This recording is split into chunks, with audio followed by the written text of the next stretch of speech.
പരിശുദ്ധമ്മേ, അമ്മേ പരിശുദ്ധമേ, ദൈവമാതാവേ, കൃപാസനത്തിലൂടെ ഞങ്ങളുടെ ദേശത്തിനും അമ്മ മധ്യസ്ഥം തേടി തന്ന എല്ലാ അനുഗ്രഹങ്ങൾക്കും കൃപകൾക്കും ഞങ്ങളിപ്പോൾ ഹൃദയം നിറഞ്ഞ നന്ദി പറയുന്നു. അമ്മേ പരിശുദ്ധമ്മേ, ദൈവമാതാവേ, 2004 ഡിസംബർ 7 ഉച്ചകഴിഞ്ഞ് 2:30 കൃപാസനത്തിൽ സംഭവിച്ച അമ്മയുടെ പ്രത്യക്ഷപ്പെടലിനെ കുറിച്ച് തിരുസഭയ്ക്ക് സമർപ്പിച്ചിരിക്കുന്ന പഠനരേഖകളുടെ മേൽ സഭാത്മകമായ പഠനം ആരംഭിക്കുവാൻ ഞങ്ങൾ പ്രാർത്ഥിക്കുന്നു. അമ്മേ പരിശുദ്ധമേ, ഭൂസ്വർലോകങ്ങളുടെ രാജ്ഞിയായ അങ്ങേയ്ക്ക് ഭൗമസംരക്ഷണത്തിനായി പ്രപഞ്ചപ്രകൃതിയെ തന്നെ തിരുസഭ പ്രതിഷ്ഠിക്കുവാൻ ഈ പ്രത്യക്ഷീകരണം വഴി ഇടയാക്കണമേ. പരിശുദ്ധമേ, ജപമാല മാതാവേ, സകല കൃപാസനം പ്രാർത്ഥനയോടും ചേർത്ത് ഞങ്ങളിപ്പോൾ പ്രാർത്ഥിക്കുന്ന ഈ കുടുംബത്തിന്റെ പ്രത്യേക നിയോഗം പറ മക്കളെ.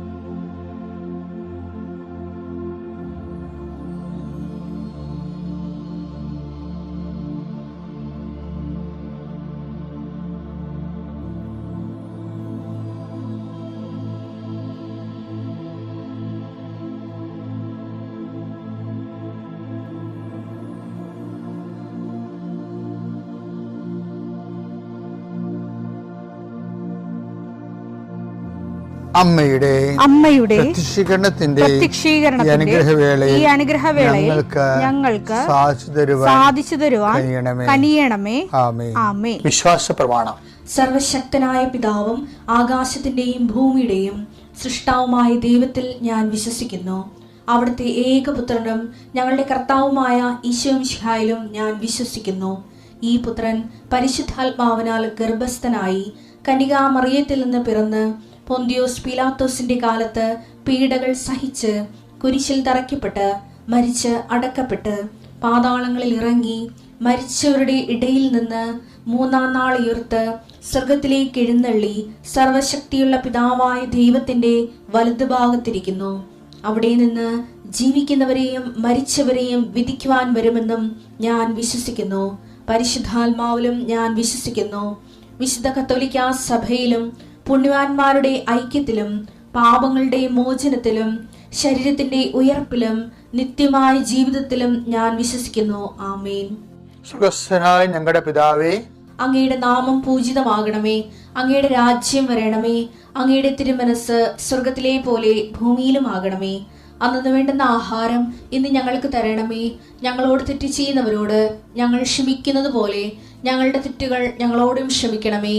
ഞങ്ങളെ പ്രലോഭനത്തിൽ ഉൾപ്പെടുത്തരുതേ, തിന്മയിൽ ഞങ്ങൾ രക്ഷിക്കണമേ. ആമേൻ. നന്മ നിറഞ്ഞ മറിയമേ, സ്വസ്തി. കർത്താവ് അങ്ങയുടെ കൂടെ സ്ത്രീകളിൽ അങ്ങ് അനുഗ്രഹിക്കപ്പെട്ടവളാകുന്നു. അങ്ങയുടെ ഉദരത്തിൻ ഫലമായി ഈശോ അനുഗ്രഹിക്കപ്പെട്ടവനാകുന്നു. പരിശുദ്ധ മറിയമേ, തമ്പുരാന്റെ അമ്മേ, പാപികളായ ഞങ്ങൾക്ക് വേണ്ടി ഇപ്പോഴും ഞങ്ങളുടെ മരണസമയത്തും തമ്പുരാനോട് അപേക്ഷിക്കണമേ. ആമേൻ.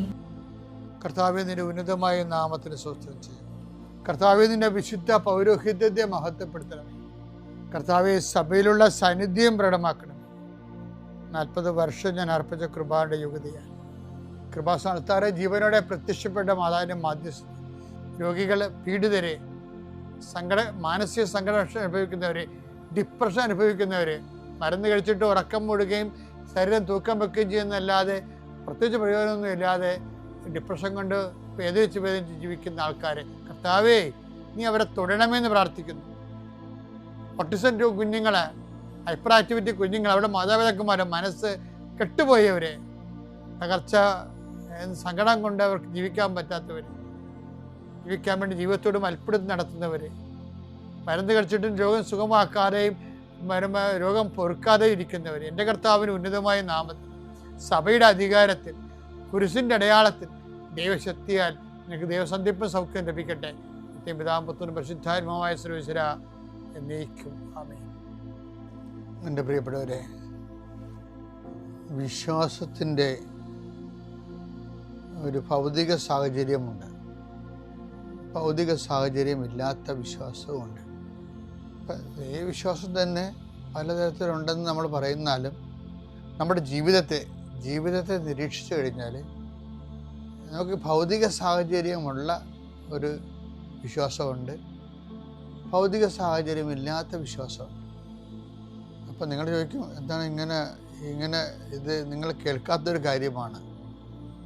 നമ്മൾ വിശ്വാസത്തിന് ഇടയ്ക്ക് ചില സമയത്ത് ആത്മവിശ്വാസം കയറി വരും. വിശ്വാസം ഉണ്ടാവും, ആത്മവിശ്വാസം ഉണ്ടാവും. എന്നിട്ട് ആത്മവിശ്വാസം ചില സമയത്ത് വിശ്വാസത്തെ ഡയല്യൂട്ടാക്കി കളയും. ഉദാഹരണത്തിന്, നീ ഒരു B2 എക്സാം എഴുതിയെന്ന് വിചാരിച്ചോ. അപ്പം നീ ഉടമ്പടി എടുത്തിട്ടുണ്ട്, ദൈവത്തോട് പ്രാർത്ഥിച്ചിട്ടുണ്ട്, പക്ഷെ നിനക്കൊരു ആത്മവിശ്വാസമുണ്ട്. എന്താണ്? മൊഡ്യൂൾസ് എല്ലാം ക്ലിയർ ചെയ്തല്ല എന്നുള്ള ആത്മവിശ്വാസം. നന്നായിട്ട് സംസാരിച്ചു, നന്നായിട്ട് എഴുതി, നന്നായിട്ട് റീഡ് ചെയ്തു. അതുപോലെ എന്ത് വിഷയത്തിനായാലും എല്ലാ വിശ്വാസങ്ങൾക്കും ഇടയിൽ ഒരു ഭൗതിക സാഹചര്യം ഉണ്ട്. ആ ഭൗതിക സാഹചര്യമാണ് നമുക്ക് ആത്മവിശ്വാസം തരണത്. ആത്മവിശ്വാസം ചില സമയത്ത് വിശ്വാസത്തെ ഡാമേജ് ആക്കും, ഉപദ്രവിക്കാൻ തുടങ്ങും. അത് നമ്മൾ ശ്രദ്ധിക്കണം. ചിലക്ക് വിശ്വാസത്തിന് ഭൗതിക സാഹചര്യം ഇല്ലെങ്കിൽ വിശ്വാസം വർക്കൗട്ട് ചെയ്യത്തില്ല. അപ്പം നിങ്ങൾ ചോദിക്കും, അച്ഛൻ എന്തിനെക്കുറിച്ചാണ് ഈ പറഞ്ഞുകൊണ്ട് വരുന്നതെന്ന് ചോദിച്ചാൽ ഞാൻ ചെറിയൊരു ഉദാഹരണം പറയാം, അപ്പോൾ എല്ലാം മനസ്സിലാകും. കർത്താവ് പണ്ട് 10 ദിവസം കൊണ്ട് പറഞ്ഞില്ലേ, ആഴങ്ങളിലേക്ക് നീക്കി വലയിറക്കാൻ ഇല്ലേ? അപ്പോൾ 10 ദിവസം പറഞ്ഞത് കർത്താവിൻ്റെ കമാൻഡായിരുന്നു. പക്ഷെ ദൈവം കൽപ്പിച്ചതാണെങ്കിലും 10 ദിവസം ഒരു ആത്മവിശ്വാസം ഇല്ലായിരുന്നു. എന്താ കാര്യം? ഭൗതിക സാഹചര്യമില്ല. ഈ പറഞ്ഞ ദൈവകൽപ്പന ആണെങ്കിൽ പോലും അത് നടക്കാനുള്ള ഭൗതിക സാഹചര്യങ്ങളില്ല. എന്താണ്? 2 കാര്യങ്ങളാണ്. ഒന്ന്, രാത്രി മുഴുവൻ പണിപ്പെട്ടിട്ട് ഞങ്ങൾക്കൊന്നും കിട്ടിയിട്ടില്ല എന്നുള്ളതാണ്. ലൂക്ക 5:4 സംസാരിച്ചു തീർന്നപ്പോൾ അവൻ ശിമയോനോട് പറഞ്ഞു ആഴത്തിലേക്ക് നീക്കി മീൻ പിടിക്കാൻ വലയിറക്കുക. ശിമയോൻ പറഞ്ഞു. അപ്പൊ ശിമയോന് അങ്ങനെ പറഞ്ഞെങ്കിലും ഒരു ആത്മവിശ്വാസം ഇല്ല. എന്താ കാര്യം? ആത്മവിശ്വാസത്തിന് പറ്റിയ ഭൗതിക സാഹചര്യമില്ല. അതുകൊണ്ടാണ് ശിമയോൻ പറഞ്ഞു. എന്ത് പറഞ്ഞു? ഗുരു, രാത്രി മുഴുവൻ അധ്വാനിച്ചിട്ടും ഞങ്ങൾക്ക് ഒന്നും കിട്ടിയില്ല. അപ്പൊ ഇതാണ് സാധനം, ഞങ്ങൾക്കൊന്നും കിട്ടിയില്ല. അതുകൊണ്ട് ഒരു മനാമസോടെ മടുപ്പാ ഭയങ്കര. ഇപ്പൊ ചിലർക്ക് പറയല്ലേ, പ്രാർത്ഥിക്കാൻ മടുപ്പെന്ന് പറയല്ലേ. ചില ആൾക്കാർക്ക് പ്രാർത്ഥിക്കാൻ മടുപ്പുണ്ടല്ലോ. അതിൻ്റെ കാര്യം എന്താണ്? ഈ ഭൗതിക സാഹചര്യം. ഇപ്പം നിങ്ങൾ എഴുതിയ പരീക്ഷ ഫ്ലോപ്പാണെന്ന് വിചാരിച്ചോ. അപ്പം നിങ്ങളോട് അമ്മ പറയും, മോളെ പ്രാർത്ഥിക്കും മോളെ. പക്ഷെ നിങ്ങൾക്കൊരു മടുപ്പുണ്ട്. എന്താണ്? നിങ്ങൾക്കറിയാം 2 ക്വസ്റ്റ്യൻ വിട്ടുപോയിട്ടുണ്ട്, 20 മാർക്കിന് 2 ക്വസ്റ്റ്യൻ വിട്ടുപോയിട്ടുണ്ട്. അപ്പോൾ അതിൻ്റെ ഭൗതിക സാഹചര്യം നിങ്ങൾക്കെതിരാണ്. അപ്പം അതുകൊണ്ടാണ് ഈ മടുപ്പ് വരുന്നത്. എന്താണ്? നമ്മൾ ചെയ്യാനുള്ള ചെയ്തിട്ടില്ല, പിന്നെ എന്തിനാണ് ഇങ്ങനെ പ്രാർത്ഥിച്ചിട്ട് എന്താ പ്രത്യേകിച്ച് പ്രയോജനം? അതാണ് മടുപ്പ് വരുന്നത്.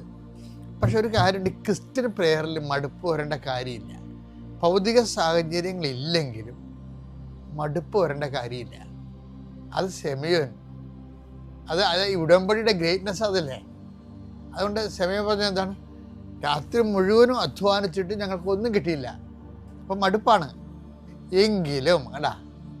എങ്കിലും നീ പറഞ്ഞതനുസരിച്ച് ഞാൻ വലയിറക്കാം. അപ്പോൾ നമ്മുടെ ആത്മവിശ്വാസത്തിൻ്റെ ഭൗതിക സാഹചര്യത്തിന് 2 തലങ്ങളുണ്ട്. ഒന്ന് ഭൗതികമായിട്ടുള്ള കറക്റ്റ് വിഷയങ്ങൾ, രണ്ടാമത്തത് എന്താണ്? കർത്താവിൻ്റെ വാഗ്ദാനങ്ങൾ, കർത്താവിൻ്റെ വചനങ്ങൾ. അതാണ് 10 ദിവസം പറയണത്. എങ്കിലും നീ പറഞ്ഞതനുസരിച്ച് കടലിൽ മീനില്ല, കിട്ടാൻ സാധ്യതയില്ല, മടുപ്പാണ്. പക്ഷെ മടുപ്പാണെങ്കിലും ഒരു ക്രിസ്ത്യനെ സംബന്ധിച്ചിടത്തോളം അവൻ്റെ ആത്മവിശ്വാസം ഭൗതിക സാഹചര്യത്തിലല്ല. കർത്താവിൻ്റെ വചനങ്ങളിലാണ്. അതുകൊണ്ടാണ് ഈ ഉടമ്പടി ഇത്രയും കത്താൻ കാര്യം വെച്ചാൽ, ഉടമ്പടി നമ്മൾ എന്താ ചെയ്യണത്? നമ്മുടെ കയ്യിൽ അതിൻ്റെ പ്രഖ്യാപിത പ്രിൻസിപ്പിൾ എന്താണ്? Not by merit but by grace. അത് എപ്പോഴും മറന്നു പോകരുത്. ഞങ്ങളുടെ കഴിവ് കൊണ്ടല്ല, നിൻ്റെ കൃപ കൊണ്ടത്. അതാണ്. അപ്പം കൃപയെന്നുള്ള സംഭവം അവിടെ നിൽക്കുന്നുണ്ട്. കൃപയെന്നും പറഞ്ഞ സംഭവം. അപ്പോൾ ഞങ്ങളെ ഉടമ്പടിയിൽ നിങ്ങളെ ട്യൂട്ട് ചെയ്തെടുക്കുന്നത് എങ്ങനെയാണെന്നറിയാമോ? നിങ്ങളുടെ ഭൗതിക സാഹചര്യങ്ങൾ ഞങ്ങൾ ഒരിക്കലും ഒരു അഡ്രസ്സ് ചെയ്യത്തില്ല. നിങ്ങളെന്ന് വെച്ചാൽ അമിതമായിട്ട് ആ ഭൗതിക സാഹചര്യങ്ങളിൽ കഴിഞ്ഞ ദിവസങ്ങളൊരു സാക്ഷ്യം ഉണ്ടായി. ഒരാളിനോട് ഞാൻ പറഞ്ഞു, നിങ്ങൾ വിഷമിക്കേണ്ട, 74 എന്നൊരു നമ്പർ മാതാവ് കാണിക്കുന്നുണ്ടെന്ന് പറഞ്ഞു. അയാളോട് സാക്ഷ്യം പറഞ്ഞത്. അങ്ങനെ അയാളുടെ സാക്ഷ്യം കഴിഞ്ഞപ്പോൾ ഞാനതൊക്കെ ഓർക്കണത്. അപ്പോഴേ ഇന്നിപ്പോൾ 8-ാം തീയതിയല്ലേ, ഞാനിത് റെക്കോർഡ് ചെയ്യുമ്പോൾ 8-ാം തീയതിയാണ്. അപ്പോൾ ഇന്നലെ അയാൾ കയറിപ്പോയി. ഇന്നലെ ഏതാണപ്പാ? മാതാവ് പറഞ്ഞ 7/4 ഏപ്രിൽ മാസം 4-ാം മാസം 7-ാം തീയതി. ഇന്നലെ അയാൾ കയറിപ്പോയി. അപ്പം അമ്മ പറഞ്ഞ 74 എന്ന് പറഞ്ഞാൽ അതാണത്. അപ്പം അതിന് അയാൾ പറഞ്ഞ വേറെ കാര്യമുണ്ട്. അയാളുടെ വീടോ സ്ഥലം എടുക്കുന്നതിന് അയാൾക്ക് ഒരു മാർഗ്ഗവും ഇല്ല. ശരിക്കും ഭൗതിക സാഹചര്യങ്ങളൊന്നുമില്ല. അയാൾക്ക് പരിചയമില്ലാത്ത ഒരാൾ 5 ലക്ഷം രൂപ കൊടുത്തയാൾക്ക്. ആ സാക്ഷി. അപ്പോൾ ഭൗതിക സാഹചര്യങ്ങൾ നമ്മൾ ചിലർ ഭൗതിക സാഹചര്യങ്ങൾ ഉണ്ടെങ്കിൽ മാത്രമേ മുന്നോട്ട് പോകത്തുള്ളൂ. ദൈവ അവിശ്വാസികളുടെ ഒരു രീതി അതാണ്. അവർ വിശ്വസിക്കുന്ന ഭൗതിക സാഹചര്യങ്ങളിലാണ്. ഇപ്പം നമ്മൾ ജ്ഞാനസ്ഥാനപ്പെടുത്തുമ്പോഴേ, കഴിഞ്ഞ ദിവസങ്ങൾ ഞങ്ങൾ നടന്ന് ജോൺ പോൾ മാർപ്പാപ്പയുടെ ഒരു കൊട്ടേഷൻ കണ്ടായിരുന്നു. നിങ്ങൾ സഭയോട് എന്താവശ്യപ്പെടുന്നു എന്ന് പറയുമ്പോൾ ജ്ഞാനസ്ഥാന സമയത്ത് പറയും, ഞാൻ സഭയോട് ജ്ഞാനസ്ഥാനം ആവശ്യപ്പെടുന്നു. അപ്പം ജോൺ പോൾ മാർപ്പാപ്പ പറയവേ, ജ്ഞാനസ്ഥാനമല്ല ആവശ്യപ്പെടണത്, സഭയോട് എന്നെ വിശുദ്ധനാക്കാൻ ആവശ്യപ്പെടുകയാണെന്ന്. ഞാൻ തന്നെ ഭയങ്കര ഇൻട്രസ്റ്റ് ആയിപ്പോയി. ശരിയല്ലേ? ശരിക്കും പറഞ്ഞാൽ നീ സഭയോട് ആവശ്യപ്പെടുന്നത് എന്താണ്? വിശുദ്ധയാക്കാനാണ് ആവശ്യപ്പെടുന്നത്. അതിൻ്റെ ഒരു മാർഗമാണ് ജ്ഞാനസ്ഥാനം എന്ന് പറയുന്നത്. പക്ഷെ ജ്ഞാനസ്ഥാനത്തിൽ നമ്മൾ വൈദികൻ ചോദിക്കണത് എന്താണ്? അപ്പം അതിൻ്റെ അകത്ത് വരുന്നത്, മുതിർന്നവരുടെ ജ്ഞാനസ്ഥാനത്തെ വൈദികൻ ചോദിക്കുന്നത് സഭയോട് നിങ്ങൾ എന്താവശ്യപ്പെടുന്നു? അപ്പം അവരോട് പറയും, സഭയോട് വിശ്വാസം ആവശ്യപ്പെടുന്നു എന്നാണ് പറയേണ്ട ഉത്തരം. അപ്പം വിശ്വാസം എന്ന് പറയുമ്പോൾ സഭയുടെ വിശ്വാസം പത്രോസിൻ്റെ വിശ്വാസമാണ്. എന്താണ്? പത്രോസ് കട്ടൻ ചായക്ക് കാലണയില്ലാഞ്ഞ കാലത്ത് കർത്താവിൻ്റെ ആലയത്തിലേക്ക് കയറി പോകുമ്പോൾ ഒരു മുടന്തൻ കൈ നീട്ടുമ്പോൾ പറയണൊരു വിശ്വാസം, വല്ലതും കിട്ടുമെന്ന് വിചാരിച്ചുകൊണ്ട് കൈ നീട്ടും. അപ്പോൾ പത്രോസ് പറയും, പൊന്നോ വെള്ളിയോ എൻ്റെ കയ്യിലില്ല. കഴിഞ്ഞ ദിവസം നമ്മൾ കണ്ടതാണത്. എനിക്കുള്ളത് ഞാൻ തരുന്നു, നിനക്ക് തരുന്നു. നസ്രായനായ യേശുവിൻ്റെ നാമത്തിൻ്റെ ശക്തിയിൽ നീ എഴുന്നേറ്റ് നടക്കാൻ പറയും. അപ്പം സഭയുടെ വിശ്വാസം എന്ന് പറയുമ്പോൾ എന്താണത്? അത് പൊന്നും വെള്ളിയും ഭൗതിക സാഹചര്യങ്ങളാൽ അലങ്കൃതമല്ല. അത് വിശ്വാസത്തിൻ്റെ അലങ്കാരങ്ങളെന്ന് പറയും. അത് നമുക്ക് വേറൊരു ദിവസം കാണാം. ഇപ്പം നിങ്ങളെന്താ ചെയ്യണത്? വിശ്വാസം, അതിൻ്റെ ഭൗതിക സാഹചര്യങ്ങൾ ഒത്തു വന്നില്ലെങ്കിലും കർത്താവിൻ്റെ വചനത്തിൽ വിശ്വസിക്കണം, വാഗ്ദാനത്തിൽ വിശ്വസിക്കണം. പ്രാർത്ഥിച്ചുകൊണ്ട് നിങ്ങൾ മുന്നോട്ട് പോകണം. കർത്താവ് നിങ്ങളെ സഹായിക്കും. ഈശോയ്ക്ക് 1000 നന്ദി. എൻ്റെ പേര് ജിസ്ന ഏലിയാസ്. ഞാൻ കൊരട്ടിയിൽ നിന്ന് വരുന്നു, തൃശ്ശൂർ. ഞാനൊരു രജിസ്റ്റേർഡ് നേഴ്സാണ്, BSc നേഴ്സാണ്. ഞാൻ 2023 സെപ്റ്റംബറിൽ എൻ്റെ നേഴ്സിംഗ് പഠനം പൂർത്തീകരിച്ചു. ഞാൻ അതിനുശേഷം IELTS-ന് പോയി. IELTS പാസ്സായി. പക്ഷേ UK പോകാനായിട്ട് സാധിച്ചില്ല. അതിനുശേഷം ഞാൻ ജർമ്മൻ പഠിക്കാനായിട്ട് ചേർന്നു. ജർമ്മൻ B2 ഫുൾ മൊഡ്യൂൾ കിട്ടി, വൈകാണ്ട് തന്നെ കിട്ടി. അപ്പോഴൊന്നും എനിക്ക് കൃപാസനത്തിനെ പറ്റി അറിയില്ലായിരുന്നു. അതിനുശേഷം പ്രോസസ്സിങ്ങൊക്കെ തുടങ്ങി. എൻ്റെ അനിയനും ജർമ്മനിയിൽ നേഴ്സിംഗ് ഹൗസ് ബിൽഡിങ് പഠിക്കാനായിട്ട് പോകാൻ നിൽക്കായിരുന്നു. അവൻ്റെയും B2 ഫുൾ മൊഡ്യൂൾ കിട്ടി, പ്രോസസ്സിങ്ങൊക്കെ കഴിഞ്ഞു. അതിനുശേഷം വിസ വരാനായിട്ടൊരു 3 മാസം അനിയന് ലേറ്റായിരുന്നു. അപ്പോൾ അവന് വിസ വരാണ്ടായി കഴിഞ്ഞപ്പോൾ ലാസ്റ്റ് വിസ വന്നു. കോൺട്രാക്റ്റ് കിട്ടിയിരുന്നില്ല. ഒപ്പമുള്ളവരൊക്കെ പോയി, അവന് മാത്രം കോൺട്രാക്റ്റ് കിട്ടിയില്ല. അവനായിരുന്നു അവരുടെ ഇൻ്റർവ്യൂവിലൊക്കെ ഏജൻസിയിൽ നിന്ന് ടോപ്പ്, പക്ഷെ അവന് മാത്രം പോകാൻ സാധിച്ചില്ല. അങ്ങനെ ഒരു ദിവസം എൻ്റെ മമ്മിയും അനിയനും കൂടിയിട്ട് ഇവിടെ വന്ന് കൃപാസനത്തിലെ മാതാവിൻ്റെ അടുത്ത് പ്രാർത്ഥിച്ചു. അന്ന് തിരിച്ചു പോണ സമയത്ത് ഇവിടുന്ന് ഇറങ്ങി ഒരു 5 മിനിറ്റ് കഴിഞ്ഞപ്പോഴേക്കും എൻ്റെ അവന് കിട്ടാനായിട്ടിരുന്ന കോൺട്രാക്റ്റ് പ്രതീക്ഷിക്കാത്ത സമയത്ത് കിട്ടി. അവനതുവരെ അവർ പറഞ്ഞിരുന്നത് ഡിസംബറിൽ അല്ലെങ്കിൽ നവംബറിലൊന്നും പോകാനായിട്ട് പറ്റില്ല, ഇനി മാർച്ച് ഇൻടേക്കിലേക്ക് തന്നെയാണ് ഗ്രീനസിന് പോകാൻ സാധിക്കുള്ളൂ, അതുവരെ വെയിറ്റ് ചെയ്തിരിക്കണം എന്നാണ് പറഞ്ഞത്. ഇവിടെ ഒന്ന് പ്രാർത്ഥിച്ച് കഴിഞ്ഞ് കഴിഞ്ഞപ്പോൾ അവന് അപ്പോൾ തന്നെ കിട്ടി വിസ, കോൺട്രാക്റ്റ് കിട്ടി. അവന് 4 ദിവസത്തിനുള്ളിൽ ഡേറ്റ് എടുത്ത് അവിടെ എത്തണം എന്ന് പറഞ്ഞ് അവൻ പോയി. മമ്മിയുടെ ഒരു ഫ്രണ്ട് പറഞ്ഞിട്ടാണ് അത് അറിഞ്ഞത്. അതിനുശേഷം എനിക്ക് ഒരു ഡോക്യുമെൻറ്റ്, ബഷേഡ് എന്ന് പറഞ്ഞിട്ടുള്ള ഡോക്യുമെൻറ്റ് ഒരു 5-6 മാസമായിട്ട് വന്നിട്ടുണ്ടായിരുന്നില്ല. അപ്പോൾ അതിൻ്റെ കാര്യം അന്ന് മമ്മി അനിയനും ഇവിടെ വന്നു കഴിഞ്ഞപ്പോൾ പറഞ്ഞ് പ്രാർത്ഥിച്ചിരുന്നു. ഞാനപ്പോൾ കൊല്ലത്ത് നേഴ്സിംഗ് ജർമ്മൻ ട്യൂട്ടറായിട്ട് പഠിപ്പിച്ചുകൊണ്ടിരിക്കുകയായിരുന്നു. ആ സമയത്ത് എൻ്റെ ഡോക്യുമെൻ്റ് എനിക്ക് വന്നു. അപ്പോൾ തന്നെ ഞാൻ മമ്മീനെ വിളിച്ച് പറയുമ്പോഴാണ് മമ്മി പറയുന്നത് അനിയനും അവൻ്റെ കോൺട്രാക്റ്റ് വന്നു എന്നുള്ളത്. 2 അത്ഭുതങ്ങളും ഒരേ ദിവസം ഞങ്ങൾക്ക് മാതാവ് നടത്തി തന്നു. അതുപോലെ തന്നെ എൻ്റെ വിസ ഡിസംബർ 1-ാം തീയതി ഞാൻ വെച്ചു, ജർമ്മനിക്ക് ജോബ് വിസയ്ക്കുള്ളത്.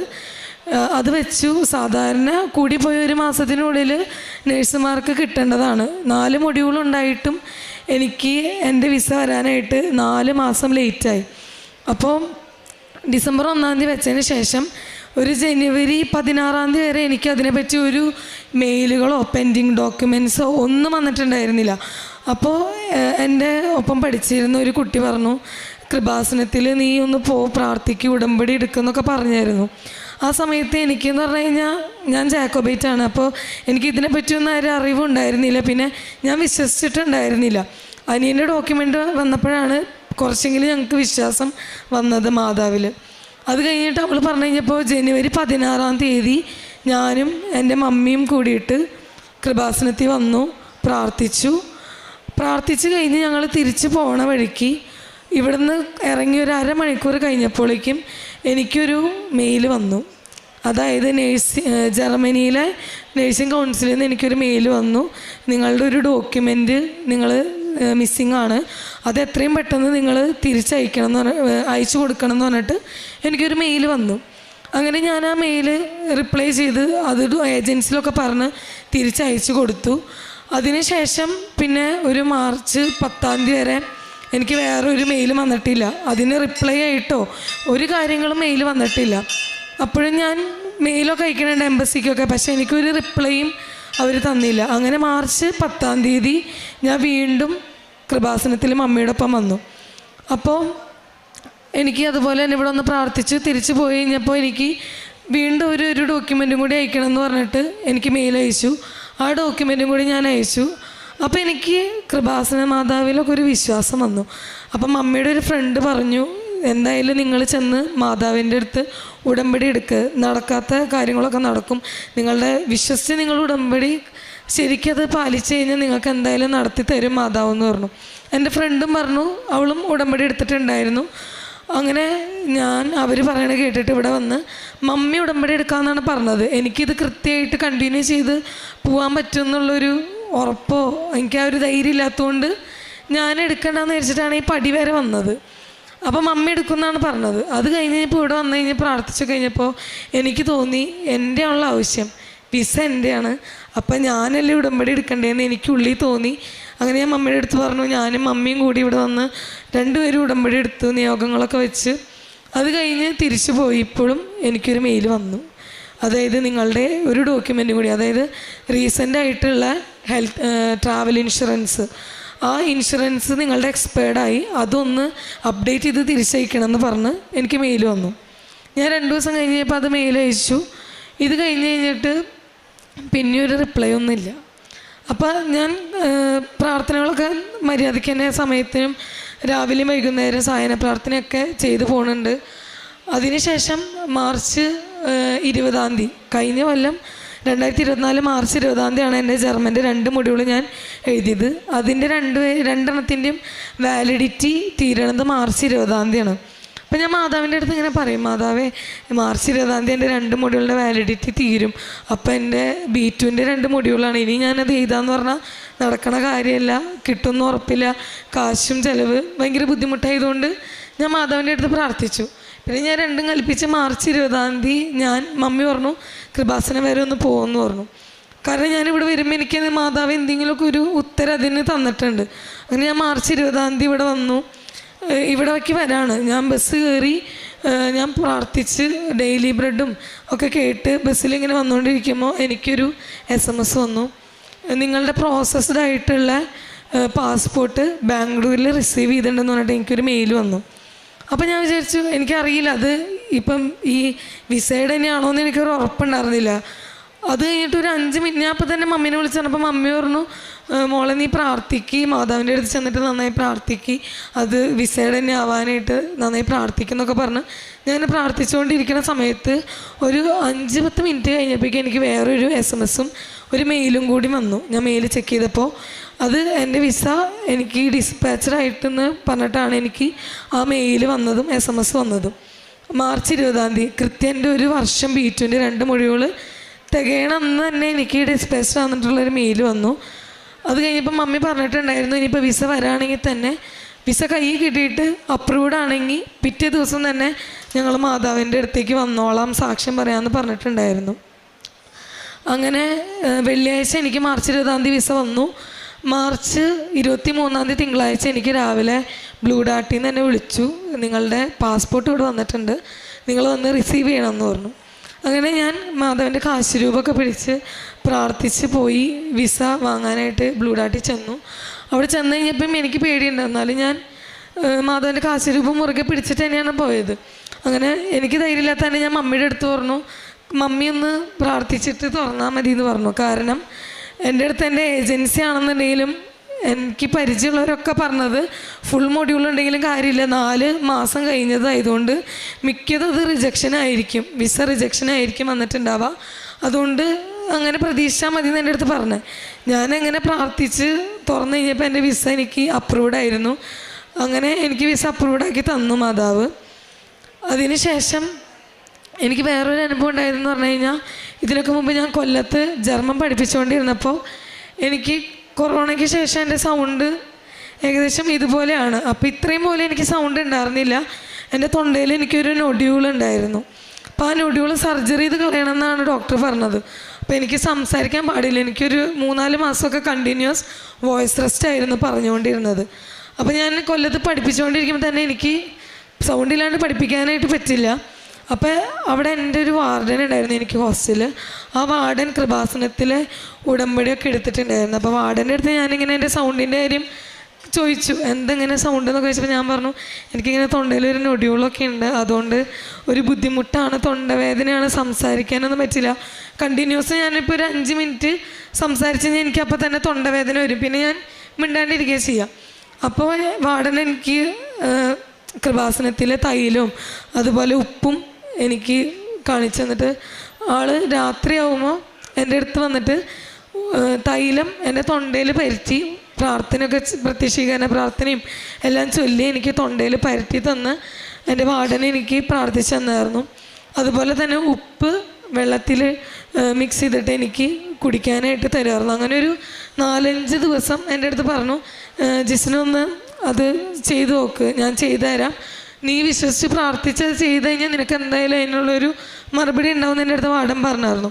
അതുപോലെ ഞാനൊരു 3-4 ദിവസങ്ങളിൽ അങ്ങനെ ചെയ്തോടുകൂടി എനിക്ക് എൻ്റെ തൊണ്ടയിലെ വേദനയോ ആ പറയുമ്പോഴുള്ളൊരു ബുദ്ധിമുട്ടൊക്കെ എനിക്ക് മാറ്റി തന്നു. ഇപ്പോഴാണെങ്കിൽ കൂടി എനിക്ക് ഇടയ്ക്കെങ്കിലും വേദന വന്നു കഴിഞ്ഞാൽ ഞാൻ അപ്പം തന്നെ എല്ലാ ദിവസവും വൈകുന്നേരം തൈലെടുത്ത് പ്രാർത്ഥനയുടെ ഒപ്പം തന്നെ തൊണ്ടയിൽ തേക്കും. അതുപോലെ എന്തെങ്കിലും ബുദ്ധിമുട്ട് വരാണെങ്കിൽ ഉപ്പ് എടുത്ത് വെള്ളത്തിൽ മിക്സ് ചെയ്ത് ഞാൻ കുടിക്കുകയാണ് ചെയ്യുക. അങ്ങനെ എനിക്കൊരു ആശ്വാസം കിട്ടും.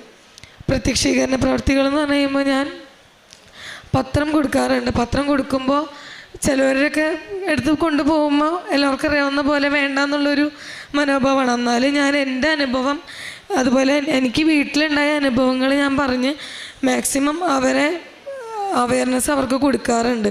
ഇങ്ങനെയൊക്കെയാണ്. എനിക്ക് എൻ്റെ ഒപ്പം പഠിക്കുന്ന പിള്ളേരാണെന്നുണ്ടെങ്കിലും അവരുടെ അടുത്ത് ഞാൻ പറയാറുണ്ട്, നിങ്ങളിപ്പോൾ പരീക്ഷ പാസ്സായില്ലെങ്കിൽ അല്ലെങ്കിൽ വിസയുടെ എന്തെങ്കിലും ബുദ്ധിമുട്ടുണ്ടെങ്കിൽ നിങ്ങൾ ധൈര്യമായിട്ട് കൃപാസനത്തിൽ പോയിക്കോ, ഉടമ്പടി എടുത്തോ, നിങ്ങൾക്കത് സാധിച്ചു കിട്ടും.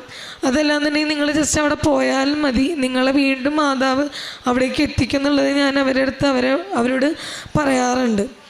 കാരുണ്യപ്രവർത്തികളെന്ന് പറഞ്ഞു കഴിഞ്ഞാൽ, ഇപ്പം ഞാൻ പോണ വഴിയിൽ ആരെങ്കിലും ഞാൻ കാണാമെന്നുണ്ടെങ്കിൽ അവർക്ക് ഭക്ഷണം, ഒന്നില്ലെങ്കിൽ ഞാനും മമ്മിയും കൂടി പോകുമ്പോൾ കയ്യിൽ ഒരു 3-4 പൊതി ചോറ് നമ്മൾ വീട്ടിൽ നിന്ന് ഉണ്ടാക്കിയിട്ട് കയ്യിൽ പിടിക്കും. വഴിയിൽ കാണുന്ന ആൾക്കാർക്ക് അല്ലെങ്കിൽ ആവശ്യക്കാർക്ക് അത് കൊടുക്കും. ഇപ്പം അത് കയ്യിലില്ല എന്നുണ്ടെങ്കിൽ ഞാൻ അവർക്ക് കടയിൽ നിന്ന് എന്തെങ്കിലും വാങ്ങിച്ച് ഞാൻ സ്നാക്സായിട്ട് കയ്യിൽ പിടിച്ച് അവർക്ക് കൊടുക്കും. അല്ലെങ്കിൽ ഞാനിപ്പോൾ കടയിൽ വെച്ച് കാണുകയാണെങ്കിൽ അവർക്ക് അവിടെ നിന്ന് തന്നെ വാങ്ങിച്ച് കൊടുക്കും ചെയ്യാറുണ്ട്. പിന്നെ പറ്റാവുന്ന ദിവസങ്ങളിലൊക്കെ പള്ളിയിൽ പോകാറുണ്ട്, കുർബാന കാണാറുണ്ട്, ബൈബിൾ വായിക്കാറുണ്ട് എല്ലാ ദിവസവും. ഞാൻ രാവിലെ എണീറ്റ് കഴിഞ്ഞാൽ ഡെയിലി ബ്രെഡ് അച്ഛൻ്റെ എല്ലാ ദിവസവും കണ്ടിട്ടാണ് പിന്നെ ബാക്കി എന്ത് കാര്യങ്ങളും ഞാൻ ചെയ്യാറുള്ളൂ. ഉടമ്പടി ഇന്നേ വരെ എനിക്ക് പാലിക്കാൻ പറ്റില്ല എന്ന് കരുതിയ ഉടമ്പടി എടുത്തതിന് ശേഷം കൃത്യമായി എനിക്ക് ഫോളോ ചെയ്യാനായിട്ട് സാധിച്ചിട്ടുണ്ട്. ഇനിയിപ്പോൾ ഞാൻ എൻ്റെ ടിക്കറ്റ് എടുക്കാനായിട്ടുള്ളൊരു ബുദ്ധിമുട്ട് എനിക്കുണ്ടായിരുന്നു. വിസ വന്നിട്ടും ടിക്കറ്റിൻ്റെ കാര്യം എടുക്കാനായിട്ട് ശരിയാവാത്തതിൻ്റെ.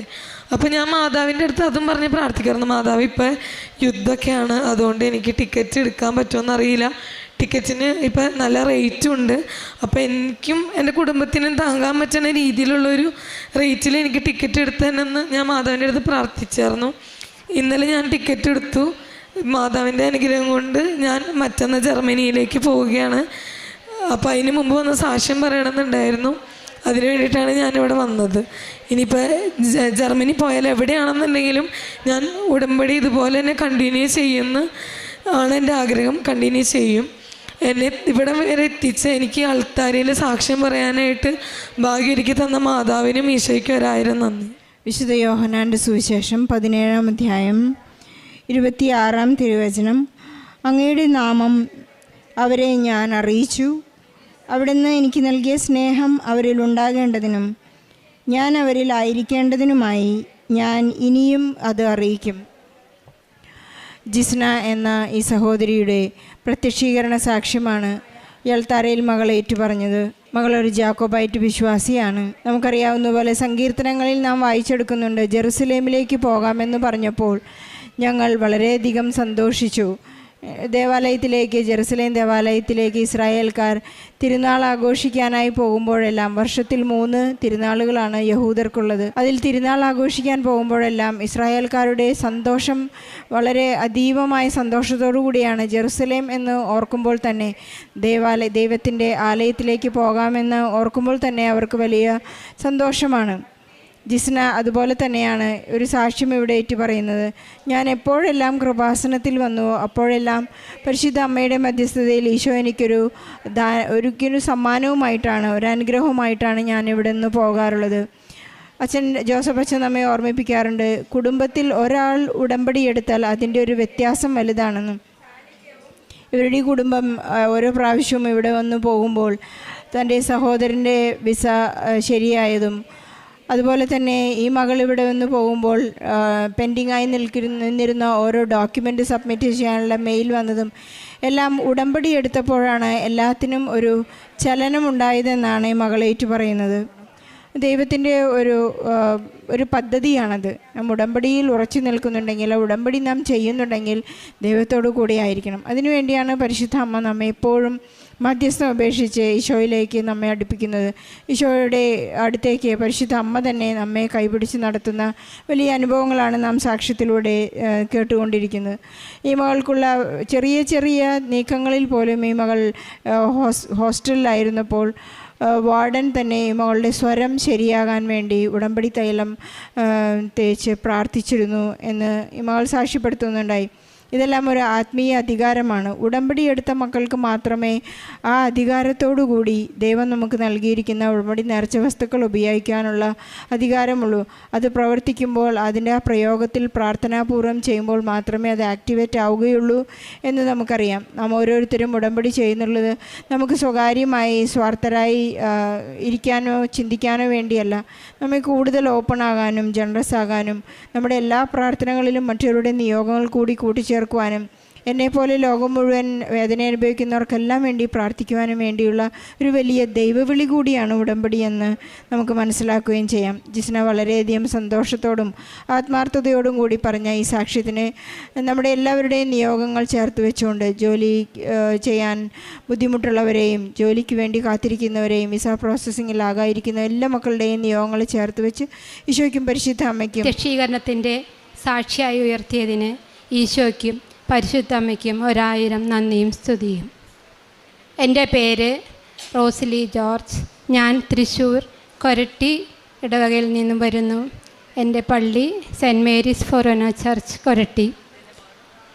ഇത് എൻ്റെ മകള്, ഇത് മകളുടെ കുഞ്ഞ്. ഞാൻ ഇവിടെ വന്ന് ഉടമ്പടി എടുക്കുന്നത് 2023 ഓഗസ്റ്റ് മാസത്തിലാണ്. ഉടമ്പടിയെപ്പറ്റി, കൃപാസന മാതാവിനെ പറ്റി അറിയാനിടയായത് എൻ്റെ മരുമകളുടെ വീട് ചേർത്തലയിലാണ്. അപ്പോൾ അവിടെ വരുമ്പോൾ അവർ പറഞ്ഞ്, ഞങ്ങൾക്ക് നന്നായിട്ടറിയാം, അവിടെ വരുമ്പോഴൊക്കെ ഞങ്ങളിവിടെ വന്ന് മാതാവിൻ്റെ സന്നിധിയിൽ പ്രാർത്ഥിക്കും, അച്ഛൻ്റെ ടോക്ക് കേൾക്കും. ഇവിടെ വന്നവരുമായിട്ട് സംസാരിക്കുമ്പോൾ അവർക്കുണ്ടായ അനുഗ്രഹങ്ങളായി പലതും ഞങ്ങൾക്കറിയാൻ സാധിച്ചു. അപ്പോൾ ഉടമ്പടി എടുക്കാനുള്ള കാരണം, എൻ്റെ ഈ മകൾക്ക് വിവാഹം കഴിഞ്ഞ് 6 വർഷം കഴിഞ്ഞിട്ടും കുഞ്ഞുങ്ങളുണ്ടായിരുന്നില്ല. അത് വല്ലാത്തൊരു വേദന. കൃപാസന മാതാവ് അത് നടത്തിത്തരുമെന്ന് ഞങ്ങൾ പരിപൂർണമായി വിശ്വസിച്ച് ഇവിടെ വന്ന് ഉടമ്പടി എടുത്ത് പ്രാർത്ഥിച്ചിരുന്നു. അങ്ങനെ അടുത്ത വർഷം 2024 ജനുവരിയിൽ മകളും വന്ന് ഉടമ്പടി എടുത്തു. അടുത്ത മാസം മകൾ പ്രഗ്നൻ്റായി. പക്ഷേ 2 മാസം കഴിഞ്ഞപ്പോൾ അബോർഷനായിപ്പോയി. അന്ന് അവൾ കരഞ്ഞ് പറയും, മാതാവിൻ്റെ ലോക്കറ്റ് അമ്മയുടെ വയറിൽ വെച്ച് അമ്മ പ്രാർത്ഥിക്കണം എനിക്ക്. അവൾക്കതൊട്ടും ഉൾക്കൊള്ളാൻ കഴിഞ്ഞില്ല. ഞാനെന്നും പ്രാർത്ഥനയ്ക്ക് മാതാവിൻ്റെ കാശരൂപം എൻ്റെ വയറിൽ വെച്ച് പ്രാർത്ഥിക്കും. കുഞ്ഞുങ്ങളില്ലാത്ത ദമ്പതികളുടെ സങ്കടം ഞങ്ങൾ നല്ലോണം അറിഞ്ഞതാണ്. എന്നും പള്ളിയിൽ പോയി പ്രാർത്ഥിക്കുമ്പോൾ കൃപാസന മാതാവിനോട് പറയും, അമ്മേ ഞങ്ങളുടെ കാര്യം, ഇതുപോലെ മക്കളില്ലാത്തവരുടെ കാര്യങ്ങളും അമ്മ ഏറ്റെടുക്കണം. പരിപൂർണ വിശ്വാസമായിരുന്നു എന്നെങ്കിലും മകൾക്കൊരു കുഞ്ഞിനെ കിട്ടുമെന്ന്. അങ്ങനെ ഞങ്ങൾ ഇവിടെ വന്ന് ഉടമ്പടിയെടുത്ത് ഉടമ്പടിയുടെ നിബന്ധനകളെല്ലാം പാലിച്ചുകൊണ്ടിരുന്നു. എല്ലാ മാസവും പത്രം വാങ്ങിക്കൊടുക്കും. അങ്ങനെ ഇരിക്കെ മകൾക്ക് അതിനു മുമ്പ് പല ഡോക്ടേഴ്സിനെയും കണ്ടിരുന്നു. പക്ഷേ അതുകൊണ്ടൊന്നും ഒരു ഫലം ഉണ്ടായില്ല. വീണ്ടും 2025 ഫെബ്രുവരിയിലാണ് മകൾ 2ാമത് ഗർഭിണിയാകുന്നത്. പക്ഷേ ഞങ്ങളത് അപ്പോൾ അറിഞ്ഞില്ല. അവൾക്ക് PCODയുടെ പ്രശ്നമുണ്ടായിരുന്നു.